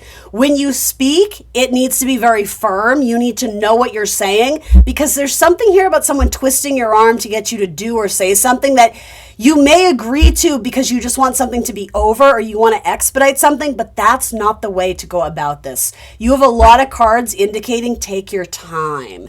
Especially if you're a Sagittarius with planets at late degrees of Sagittarius, so 25 degrees, 26, 27, 28, 29, you're being squared by Neptune and Saturn, right? So that's what I mean. Saturn wants to really consolidate and make something, solid and rigid, a rigid structure. Neptune is like, F that, we're just going to dissolve it. You can't hold on to anything. Nothing is tangible. Neptune is spirituality and music and feeling. It's like you can't grab it and pin it down. So that's what you're dealing with in regards to some sort of contract for a lot of you. Not all of you, but yeah, read the fine print and don't be strong-armed into doing something that you don't really agree with. Because here's the thing, there might be an alternative route or a different solution, but you only know what you know. So maybe on a positive note, this Knight of Swords could recommend to you, do the research, dig a little deeper, especially into I don't know if this makes sense, but your intuition or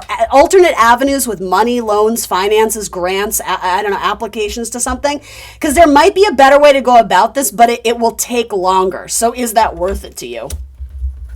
Yeah, you are going to be freed from whatever this is.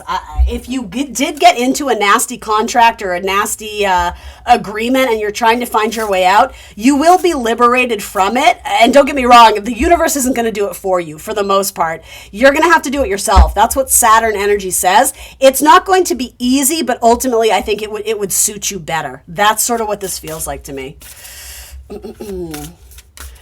For those who are single and looking, you do have a lot of suitors. You have 4 people who are interested in you right now. Libra, Pisces, Cancer, and Taurus. There you go. Maybe a Gemini. Geminis are always interested in Sag. The ring dance, action and fun. Yeah, so I think this is what you are working your way towards. The ring dance, ironically, look at that symbolism. The ring dance is the light at the end of the tunnel. Quite literally like seeing it in that kind of vision, that viewpoint.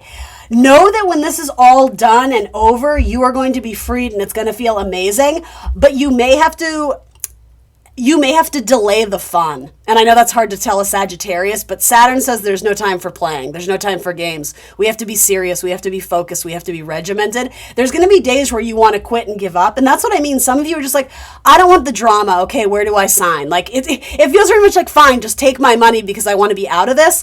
I think you should really nose to the grindstone and find a better way to do this, because I think there's a way that this comes to an end where it could be quite beneficial for you, but you are going to have to delay the gratification, if that makes sense. All right, that's what I got for you, Sag. Thank you so much for joining me today. Please like, share, subscribe, and I will see you very soon for more tarot. Bye, guys. All right, Capricorn, what's up? Capricorn, Sun, Moon, Rising, and Venus signs. What in the world is happening in your life? Let's ask the tarot. Let's see what's coming in from my Capricorn gang. Sun, Moon, Rising, Venus signs.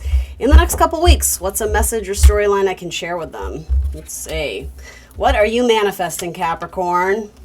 Distance, completion, and getting back out there. So for those who are getting out of a relationship, again, it could possibly be career related, but you're putting an ending to some sort of thing where I don't know if it's bittersweet, but it seems like there's a distance coming in and like you're forging your way somewhere else, maybe a little bit more independently. That being said, Page of Cups could be sort of like dipping your toe in the water to see what else is out there. So, are you applying to jobs? Are you submitting resumes? Are you, on dating apps? Are you looking to, get out there and date new people? Like, it has that type of energy. And I mean, maybe this doesn't happen, A to B. This could be happening kind of together. I mean, hopefully you're single if you're out there dating, but hey, everybody lives their life a little bit differently. I'm just here to read the cards, not to judge.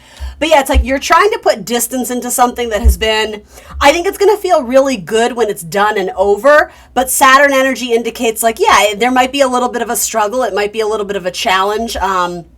You're going to face a little bit of opposition, but ultimately, this is what the world says. You're going to come out on top.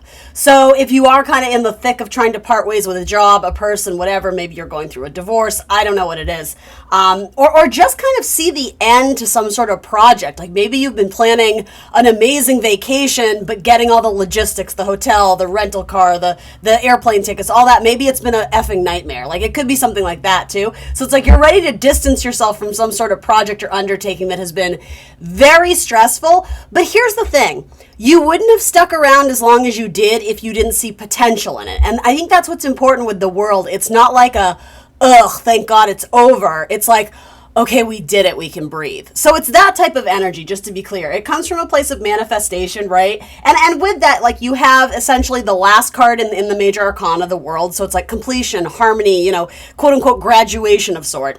The Fool is the start, but essentially the Magician is we've already begun the next undertaking, or we've at least started to think about what we want out of it.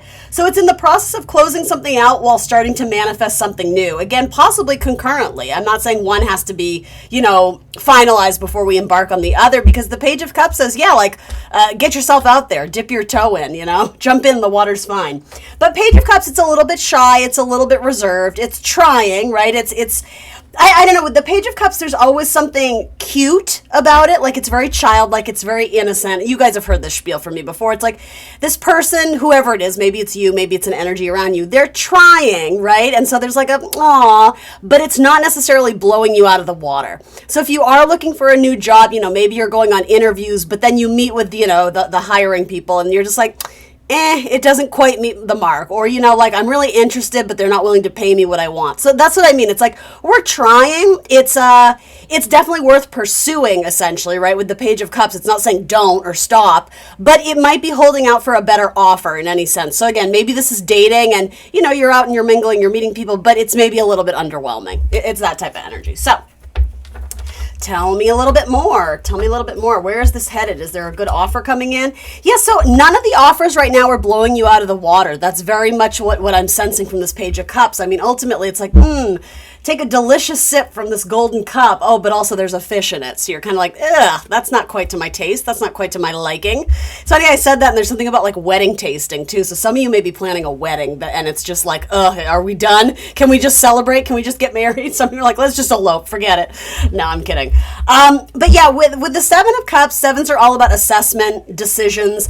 With the Seven of Cups, a lot of times it's illusion. Occasionally it's even like an alcoholism card. I don't know if that factors into it at all. Maybe one or two of you were dealing with someone who had substance abuse issues, in which case you're kind of like, okay, I gotta distance myself from that, right? Yeah, in fact, one or two of you may have grown up with like a parent who was an alcoholic, and you may see that pattern or behavior in a significant other or someone you were interested in dating, and you kind of have this come to Jesus moment, or maybe that's not the right way of phrasing it, but this moment of like, ooh, yeah, like I don't want to touch that because it, and I don't mean to be unsympathetic, but for you, it's like it's a touchy subject, right? Because for a lot of you, if you're resonating with that growing up with a parent or a sibling who had substance abuse issues, it's like, ooh, I see this coming a mile away and I want none of it. So that may have had you pump the brakes a little bit about some sort of a connection or friendship or a partnership that you were, I don't know why that's coming through, but that was very much channeled. Anyway, moving on. With the Seven of Cups, we want to feel very certain, or we want to feel very extreme about something, love it or hate it. And when the Seven of Cups comes through, you don't really have that sense. Again, there's that fog of illusion, the cloud, the smoke. It's like, I either need to fact find or do a little bit more research to understand how I feel about this offer or what I'm presenting. I suppose it could go in the reverse. But ultimately it's Scorpio, and Scorpio typically is a sign that works in extreme ways. It's Pluto, it's all or nothing, it's Mars, it's very pointed, it's very dynamic, it's very direct energy, right? So with that, it's like we have all these options, and I think for a lot of you, you want to be like, that one. That's the one I want, and you don't have that right now. So you are kind of having to kind of wade through the waters of waiting till something feels right. And to be honest, that's my best advice or guidance to you. I don't know the context of what all this is, but yeah, here's the thing: you're going through a period of winter right now. That's a metaphor, guys, right? Don't get me wrong. It's frosty. It's a little chilly. It's a little bit cold, trudging through the snow. It's not an easy walk, but that being said, there is no turning back. You just have to keep moving forward. But do keep in mind, your wish fulfillment is up ahead. So this is essentially saying there's light at the end of the tunnel, but don't expect overnight results that are going to blow you out of the water. With Saturn energy, you may have to work a little bit harder to find the one.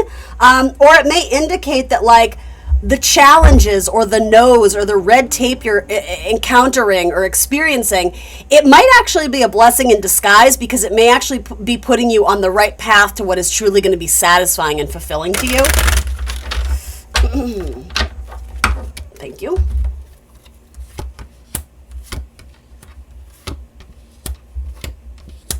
So there's someone here who wants to offer you marriage and commitment. And it doesn't start off that way, which is very interesting, because you have Knight of Wands energy. That is definitely my Casanova of the zodiac. The Knight of Wands, Sagittarian, mutable fire, a little here, a little there, sometimes a player type energy. I don't hate this, though, because if you are getting back out there and dating, try different people on for size. Don't rush into anything thinking that, like, I'm going to feel it instantly. And so that's sort of the double-edged sword of that. I don't mean to contradict myself, but I mean, life is complicated, right? So this actually more has the energy of meeting with someone and not feeling overwhelmed. And so the message still stands. Don't pour your heart and soul into one. Keep your options open. That being said, I wouldn't be surprised if this is dating related. Feelings and affections grow over time, but it's not instantaneous. There might be something a little bit flirty, maybe a little bit sexual or physical, but then there's a part of you that's like, well, that was fun, but ultimately that's not really what I'm looking for. What I kind of see here, though, is that you might change your mind about that. There may be a difficulty regarding children or an apprehension in, I don't know, becoming a stepmom or a stepdad, or I don't know, something involving children might play a role in this, not necessarily. You do have very strong cards of children, so I don't know, maybe it's just this thing of like, I'm looking for the one, I want to get married, I want to be a mom, I want to be a dad, whatever, and I don't see this person filling that or being that missing piece to the puzzle. Again, I would be open-minded, but you do have to trust your gut above all else. That's super important in a tarot reading, right? So honoring your intuition and your gut feelings is super duper important. I see no reason why you shouldn't go out and have fun and try things on for size. And again, maybe this is going to relate to you career-wise. It feels more romantic to me, though, to be honest, like the more I look at this. But again, take it as you will. This is a very strong card of commitment. So for some of you, if you are in the process of getting a divorce, I could also see that. The card of commitment, clearly romantic, lovers, whatever.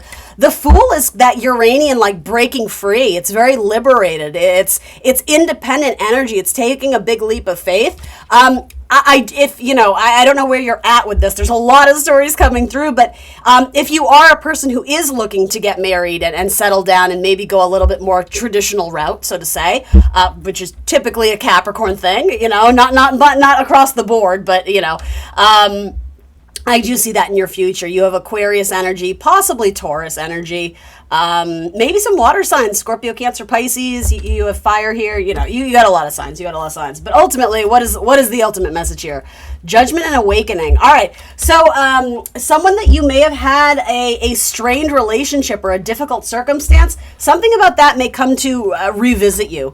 And I don't want to paint false illusion, but somebody may have actually done a lot of work on themselves to get better, to be better, and they're hoping that you take them back, or they may just come to you with an apology. The Page of Cups can definitely be a peace offering or an apology, especially if there was a divorce that took place. I'm not saying you guys are absolutely going to get back together, because some of you don't want that, but I don't know, whoever kind of put you through the ringer may come back around and realize that they lost a really good thing when they lost you, Capricorn. And do keep in mind, these readings can go vice versa. So for my people cross-watching on Capricorn, I might be speaking to you.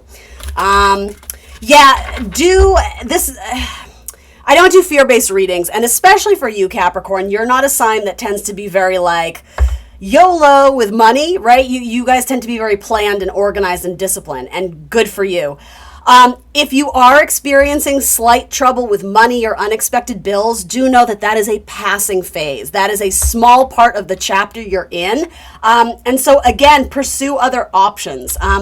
I would not encourage you to take a job purely because you absolutely have to. And I know sometimes we don't always have that luxury. Sometimes it's like, hey, I got kids, I got to pay bills, et cetera, et cetera. But there is something about not making a decision immediately. Know that you're at the end of this difficult chapter where there is a lot of stress on you right now. There's a lot of weight on your shoulders.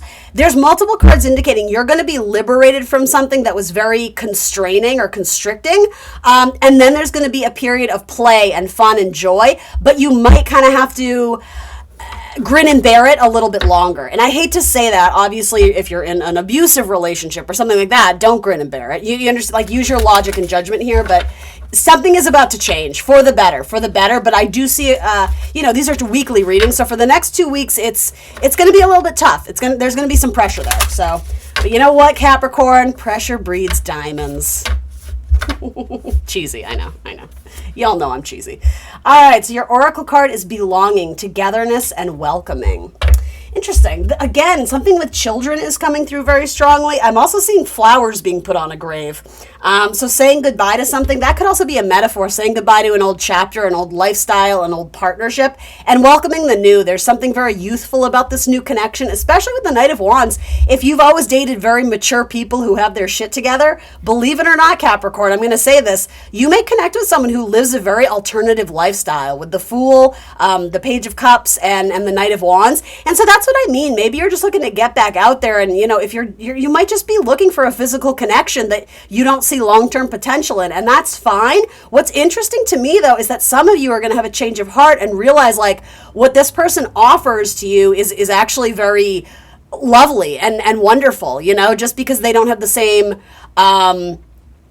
job title or the same expectations out of life as you, it doesn't mean that you aren't compatible in many other ways. Maybe you're not going to marry this person, but this could also end up being someone who's like a lifelong friend or something like that. So there's a sense of belonging. There's a sense of recognition. The more you get to know them. So again, cheesy, but true. Like, don't judge a book by its cover, because I actually think there's something really nice here for you.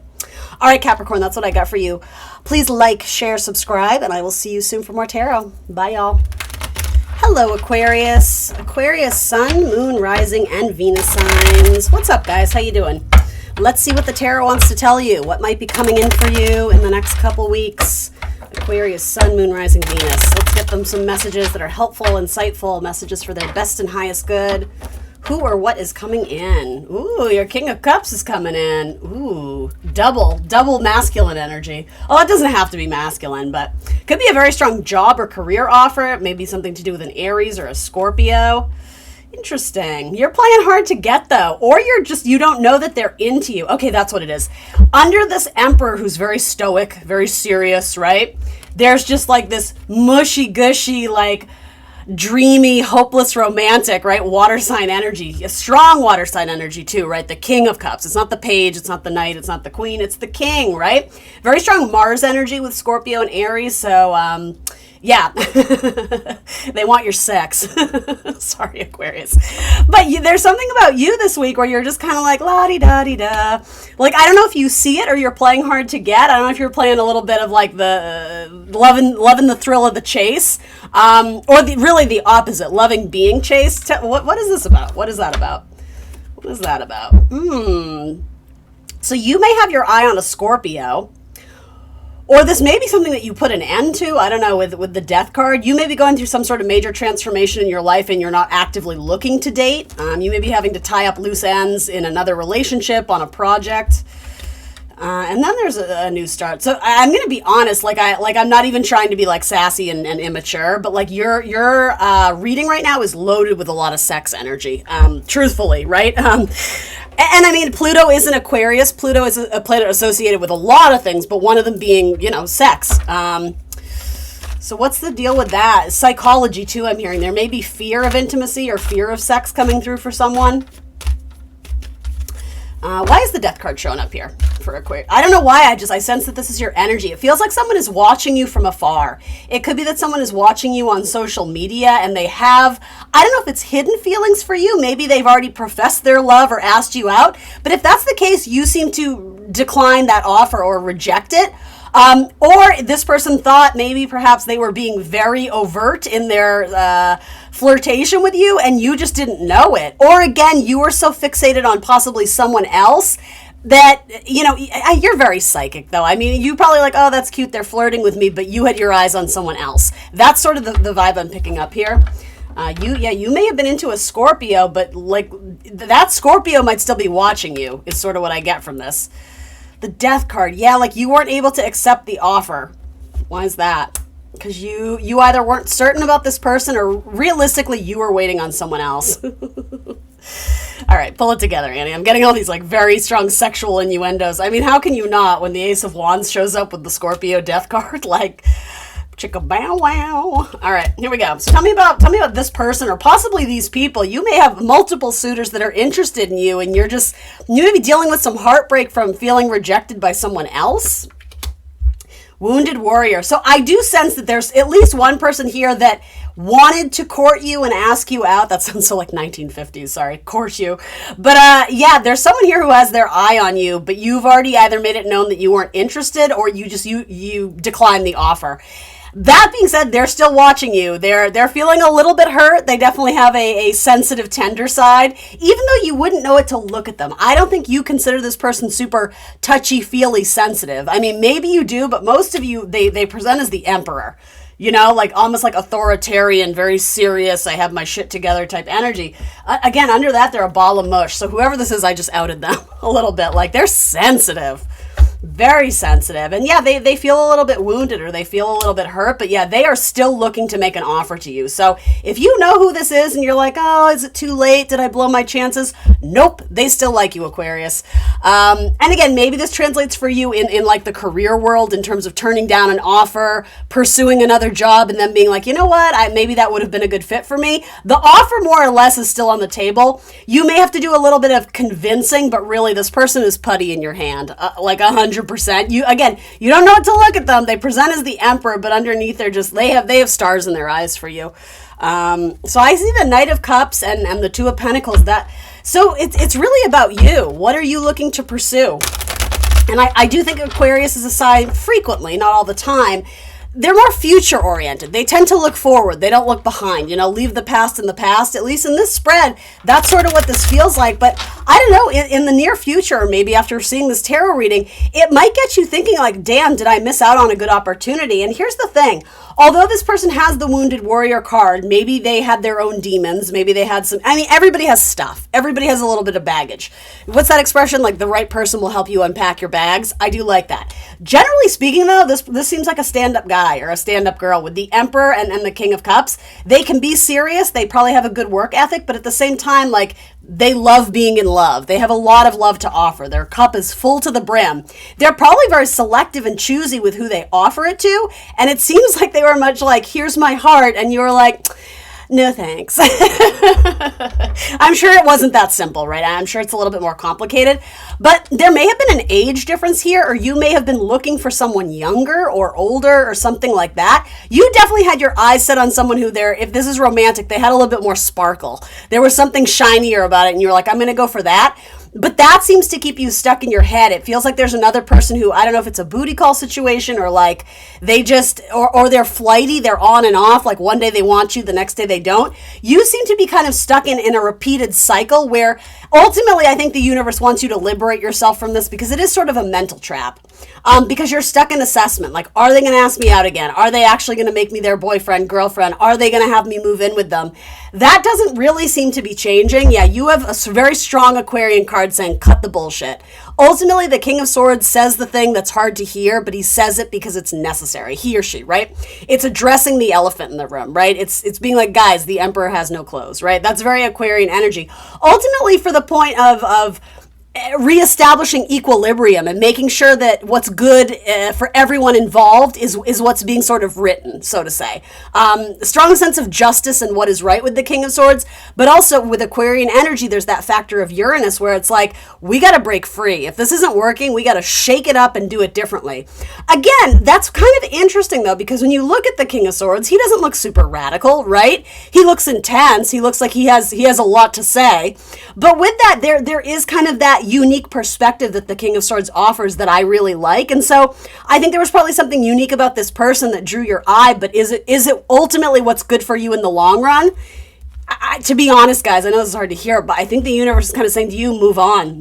With the Chariot, it's like, we got to move past this because we're not gaining anything from it. We're not gaining any momentum. If anything or anyone is keeping you in 8 of Swords, 7 of Pentacles, something about this is making you question your own self-worth, and that's a big no-no. That's a big no-no. So I do feel like whatever you were holding out for or seeing if somebody would come around, I gotta be honest, at least this week, I think that the best advice or guidance is you have to put an end to this, right? It's a small death, right? And it probably feels that way if you had a lot of feelings for this person. It's easier sometimes to maintain that hope of that maybe they'll come around and change their mind than it is to kind of embrace the ending. But there's almost an element here of it's probably better to just rip the Band-Aid off at once and move on. Because again, you have one, if not two other people that are like, hey, Aquarius, I'm interested. I want you. I want to be with you. I want to take you out.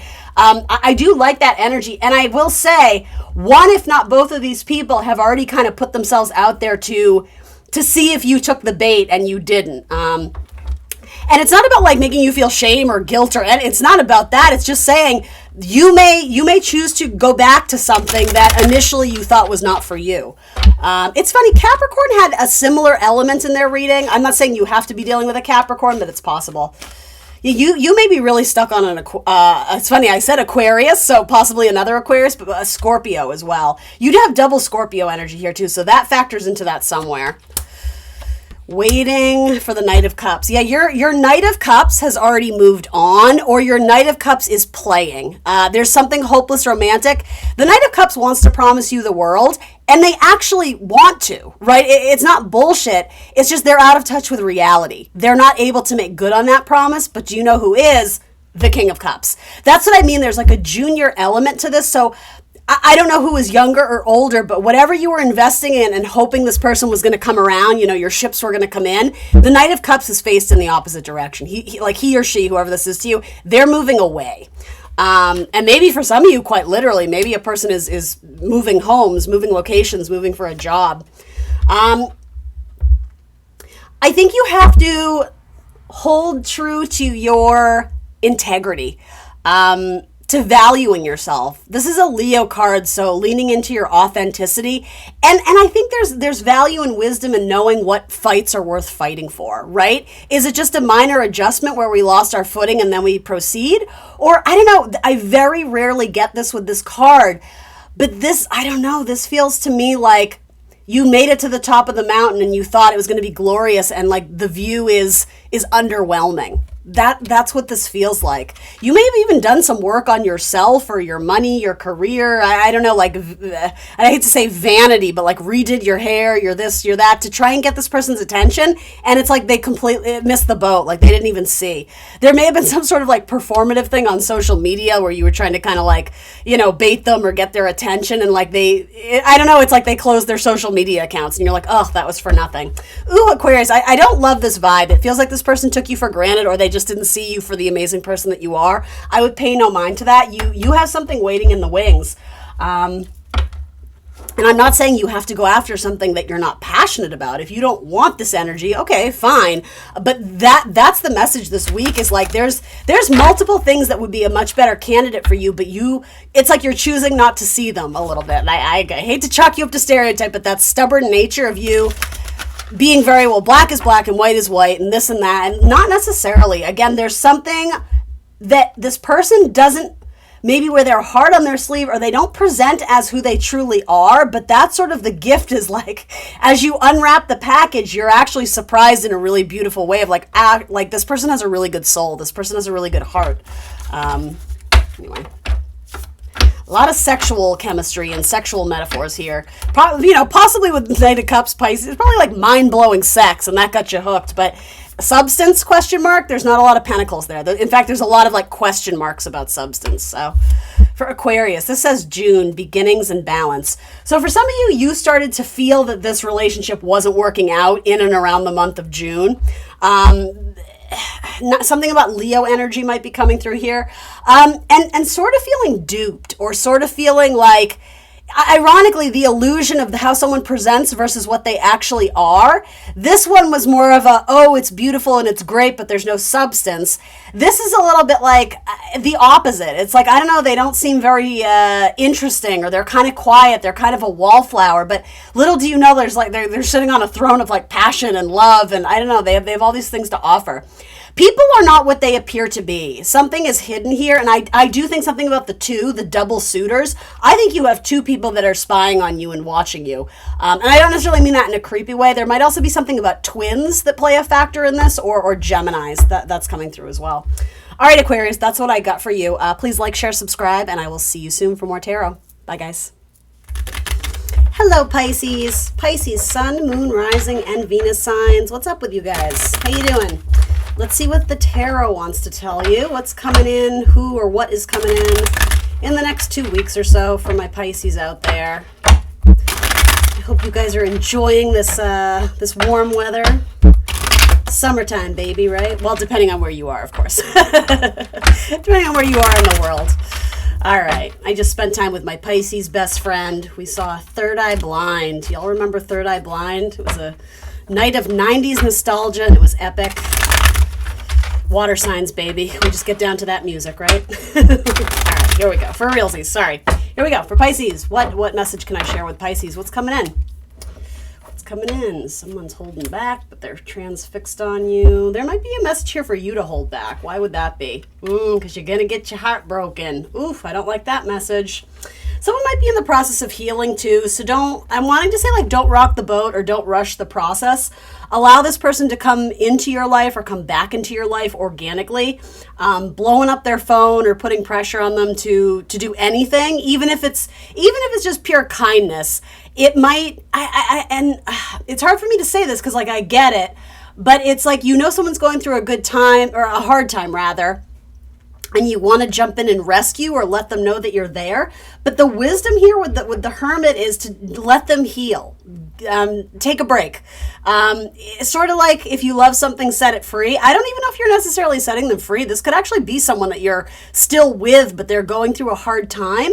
It's almost like the best advice or guidance is to just let it be. Allow them to grieve. You don't always have to have the solution. By all means, you can hold space for them, as that saying goes. But it's something about not prying them for answers or not needling them to get something out of them. Or I'm even sort of getting this idea of like, you have really good intentions. There's like, come with me, we'll make a day of it, we'll go to the beach and we'll do that. I think this person is so tired and overwhelmed, they just don't have it in them. So it's like, allow them to heal. Don't take it personally, because I don't think it is. I think they have a lot of stuff going on in their life. And so, yeah, it's almost like the kindest thing to do is to just let them be. You can let them know that you're there, but other than that, it's like, let them figure it out. Which I know is a hard thing for Pisces to do sometimes. But let's find out a little more. What is this person going through? It's kind of like they're holding on for dear life. That your person or whoever this is, maybe it's a family member, it might not be romantic. They got some like earth-shattering news or news that really changes the game for them. And maybe it's for better or worse, but I'm sort of getting that it's complicated. Knight of Cups. So that is my Pisces card. Okay, so here's a message too. I want to say, like, do we trust this person? Do we really know what's going on? So they have anxiety because there may be another romantic prospect in the running here, and maybe they don't know how to let you down gently. So yeah, I don't know, guys. Like, Pisces, I always want to get you such a good message. Like, I really try for it, but you guys you're going through it. I mean, you do have Saturn and Neptune running through your sign. So those are challenging energies, right? It's not forever, right? But there's something here about don't over-text or reach out, because their distance or silence may actually come to reveal that there's something else going on that you don't know about. Like an ex may have reached back out to them, or I don't know. I'm even getting kind of fantastic storylines here of like someone that they hooked up with once is now pregnant. And now, like, there's that type of stuff where it's like, oh shit. Like, so they may have started with something with you in good faith. I'm not saying that they were trying to like pull the wool over your eyes, but something in their past love life or just their past is coming back up, and it's making it very difficult to move forward with you. And I do get the impression that they don't know what to say. They don't know what to tell you, and so the way they're dealing with it is by not facing it. They're kind of retracting their energy or pulling back, and you're sensing that, but I just want to be clear, that's not your cue to try harder. That's your cue to understand, like, okay, clearly something's going on. I'm not privy to it, but I have to operate on what I know, which is that they're not giving back equal amounts of energy, so I'm just gonna, I don't know, push pause at least. But what is the advice or guidance? What should Pisces do here? Wah, wah. The World. Probably move on. There's a lot of obstacles that this person is encountering, and therefore it's impacting you. Don't be someone's second option or someone's like play toy or little sex thing. I mean, unless that's what you're all about. If you're not looking for anything committed, there might be, there might be the revelation that this person is kind of sort of married, or like something where you're like, well, what do you mean kind of sort of? I don't know. With the King of Pentacles, sometimes the King of Pentacles can be a little bit selfish. It's like I have a coin, and in theory, I could be very generous, but instead I'm just kind of dangling it in front of you to like tempt you and tease you. That's kind of the impression I get. I also think that's a message to you of not giving it away for free. More or less, I don't know, there's something about the idea of temptation and teasing, and she's naked, right? So it's like sending dirty pics to try and lure this person back. I'm not saying it won't work, but it's not going to be sustainable. I don't sense that this person is going to choose you over the other. Sometimes the Three of Swords can indicate, like third party stuff. This doesn't feel great, so I'm going to pull some more cards for you. But overall, let's see the strength. Tend to your own garden, tend to your own needs. Practice good self-control and self-restraint, because ultimately I think the writing's on the wall. I think you guys are very intuitive and very psychic. It's when we start trying to go up into our head too much and like the logic and the reason here, it's blurry. It's blurry. I do think there's some information that you don't know, but I think your sense of what's going on in terms of like the vibe and their energy is right on point. So you don't really need to know too much more. If they're not showing up and treating you in a good way and being respectful, if they're not disclosing certain information, like, well, what else do you want from this? You do have multiple cards indicating like a strong sexual attraction. So again, it's a slippery slope. I'm not a prude by all means. Like, if depending on what you're looking for, I would just say realistic expectations. But I do think this may fall into the category of disappointment down the line. So I guess go in knowing that and make decisions that are right for you. Let's get you a new storyline. There might be an unexpected surprise with a Leo coming in, something with a Leo in the future. Or a Leo season. That could also be a timestamp. Possibly thinking about a Capricorn or thinking about sex, obsession over sex. You may have been dealing with someone who was very much like sexual by nature, but almost like sex addicts. I don't really get that storyline a lot, but yeah, this person may have acted on impulse and then came to regret it later. Again, there may have been repercussions because of sex, ... I'm just going to leave that open because that feels like it could be a very sensitive message. So I don't want to freak people out if it's not their story, but all right. So here we go. What else can I share with Pisces? What is that was a bad shuffle. What are some good things coming in for Pisces? Anything that I can share with them?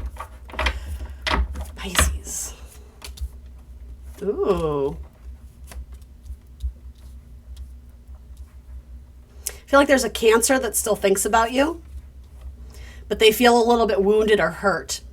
You may have not been certain about them, or vice versa. They have not been certain about you. It does feel like someone had to slip away and maybe didn't give a lot of reason. That being said, they may be coming back. It could be a little bit heated or a little bit loaded. It does feel like this person has a lot to say, but ultimately I think it's because they saw a lot of value in you and the connection. I think they're looking to make it right, but hopefully, if this is a Cancer, hopefully you're dealing with a high vibe Cancer who is able to practice good emotional intelligence, because something about this, it feels very much like, you know what, like sneaking back into your DMs trying to rip you a new one. I'm not saying that's across the board. That's for one or two, depending on how severe this like wounding is. Others of you, I think this person is, I'm hearing the word frail and meek. This person's very sensitive, and I think they want to appeal to your senses. Kind of like what you were doing for the other person. It's like this person is hoping that they catch your attention, but you seem to have hesitations or reservations about that. Or again, vice versa. What is the hesitation here? It could be because someone was moving or they don't live close, and so someone was like, yeah, this could be fun, but I'm not going to invest too much in it. Interesting though, Two of Cups. So again, there may have been multiple people in the mix, and I'm not saying it's cheating. I'm not saying it's infidelity. It could have been like casually dating and someone caught feelings for you and you were like, yeah, but I kind of want to see what's up with this other person. Like, it has that kind of vibe. But I do like the Two of Cups. I do. Tell me about this person who they're watching you from afar, but again, they do feel a little bit hurt or wounded by this. And maybe it was just rejection, right? It's never easy to let someone down, but it could be that they're just like, it almost has a sense of, I know I need to let my Pisces go, but I can't. I really want to make it work with them, or I want to reach back out. It has that kind of, they want a reunion with you, for surezies. And again, the Three of Cups does indicate maybe there wasn't exclusivity established here, so maybe both of you were keeping options open. I do think the Chariot is very directed, very pointed energy. It's like, there's my target, here I come. So I do think this person is going to try and come back into your life. Now, are you single? Are you available? I don't know. I will say this, Pisces, you know who this person is. So if you're listening to this and you don't know, it might not be your story. But this is either has an on again, off again thing, or if it wasn't that, there was a lot of mystery left to it. Like nobody really totally knew what happened, or there were feelings, but they weren't necessarily expressed, even on your end too. So is there, I mean, you both have cup energy here, so meaning like love, feelings, relationship oriented. The Lover's card, though, can indicate choices and options. So what's coming between you guys currently is pride. People have too much pride or too much ego. Nobody wants to let their guard down because there's something about this person that is a little bit defensive, but I think it's self-preservation because they don't want to get hurt again. And I also sense that you don't want to rock the boat maybe and come back because you're worried that they're still mad at you. It has this whole like, we both want each other, but nobody is going to like stick their neck out. So ultimately, in the next 2 weeks, how is this going to go, Spirit? If this is in the next 2 weeks. Sorry, it's all about your past people. King of Cups. Okay, I like this, Pisces. I like this very, very much. Especially if your person is also strong in water. Again, you have Cancerian energy here twice. King of Cups could be also Cancer. It could be Scorpio, Pisces. It doesn't have to be a water sign, but this is a stand-up person. It's a King of Cups making a legit offer. It's not a King of Cups who's like, hey, like, let's hook up again. That would be very like Ace of Wands. King of Cups is like, I have a lot to offer. I have a lot of love. I have a lot of compassion. I have a lot of sensitivity and feelings, but I'm going to present you with like a real offer. There's substance to it. It's not just this hopeless romantic or this, let's do it energy. It's very much like, hey, like, should we try again? Like, I want to build something out of this. So I don't know if you want this person back, but someone, maybe this is you, Pisces, maybe it's a cross-watcher reading, someone is going to reach out and be like, hey, let's do this. Or, hey, I'm interested. Like, would you consider doing this again or revisiting something? I like that. I like that very much. All right, Pisces. Your oracle card is Bluebell, rarity and appreciation. That speaks to this for me. Something that you may have thought was gone and you would never hear about again, like you missed an opportunity or you wish you had acted differently. Something, it feels like it slipped through your grip. No, this is like a unicorn of people who like, they actually have the balls to get over their own ego and reach out and be like, hey, can we talk?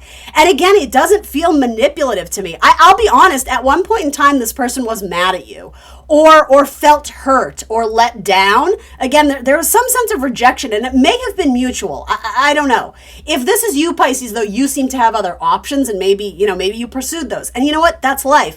Ultimately, though, you mean enough to this person where they're going to circle back around and try and connect with you again. Whether you take them up on that is entirely up to you, but I will say, I do like this person. I like this person very much, and that's where rarity comes in. I think they're going to show you some sense of appreciation or that they appreciated the time that they spent with you, and they're looking to get a little bit more, I think. All right, guys, that's what I got for you. Please like, share, subscribe, and I will see you very soon for more tarot. Bye.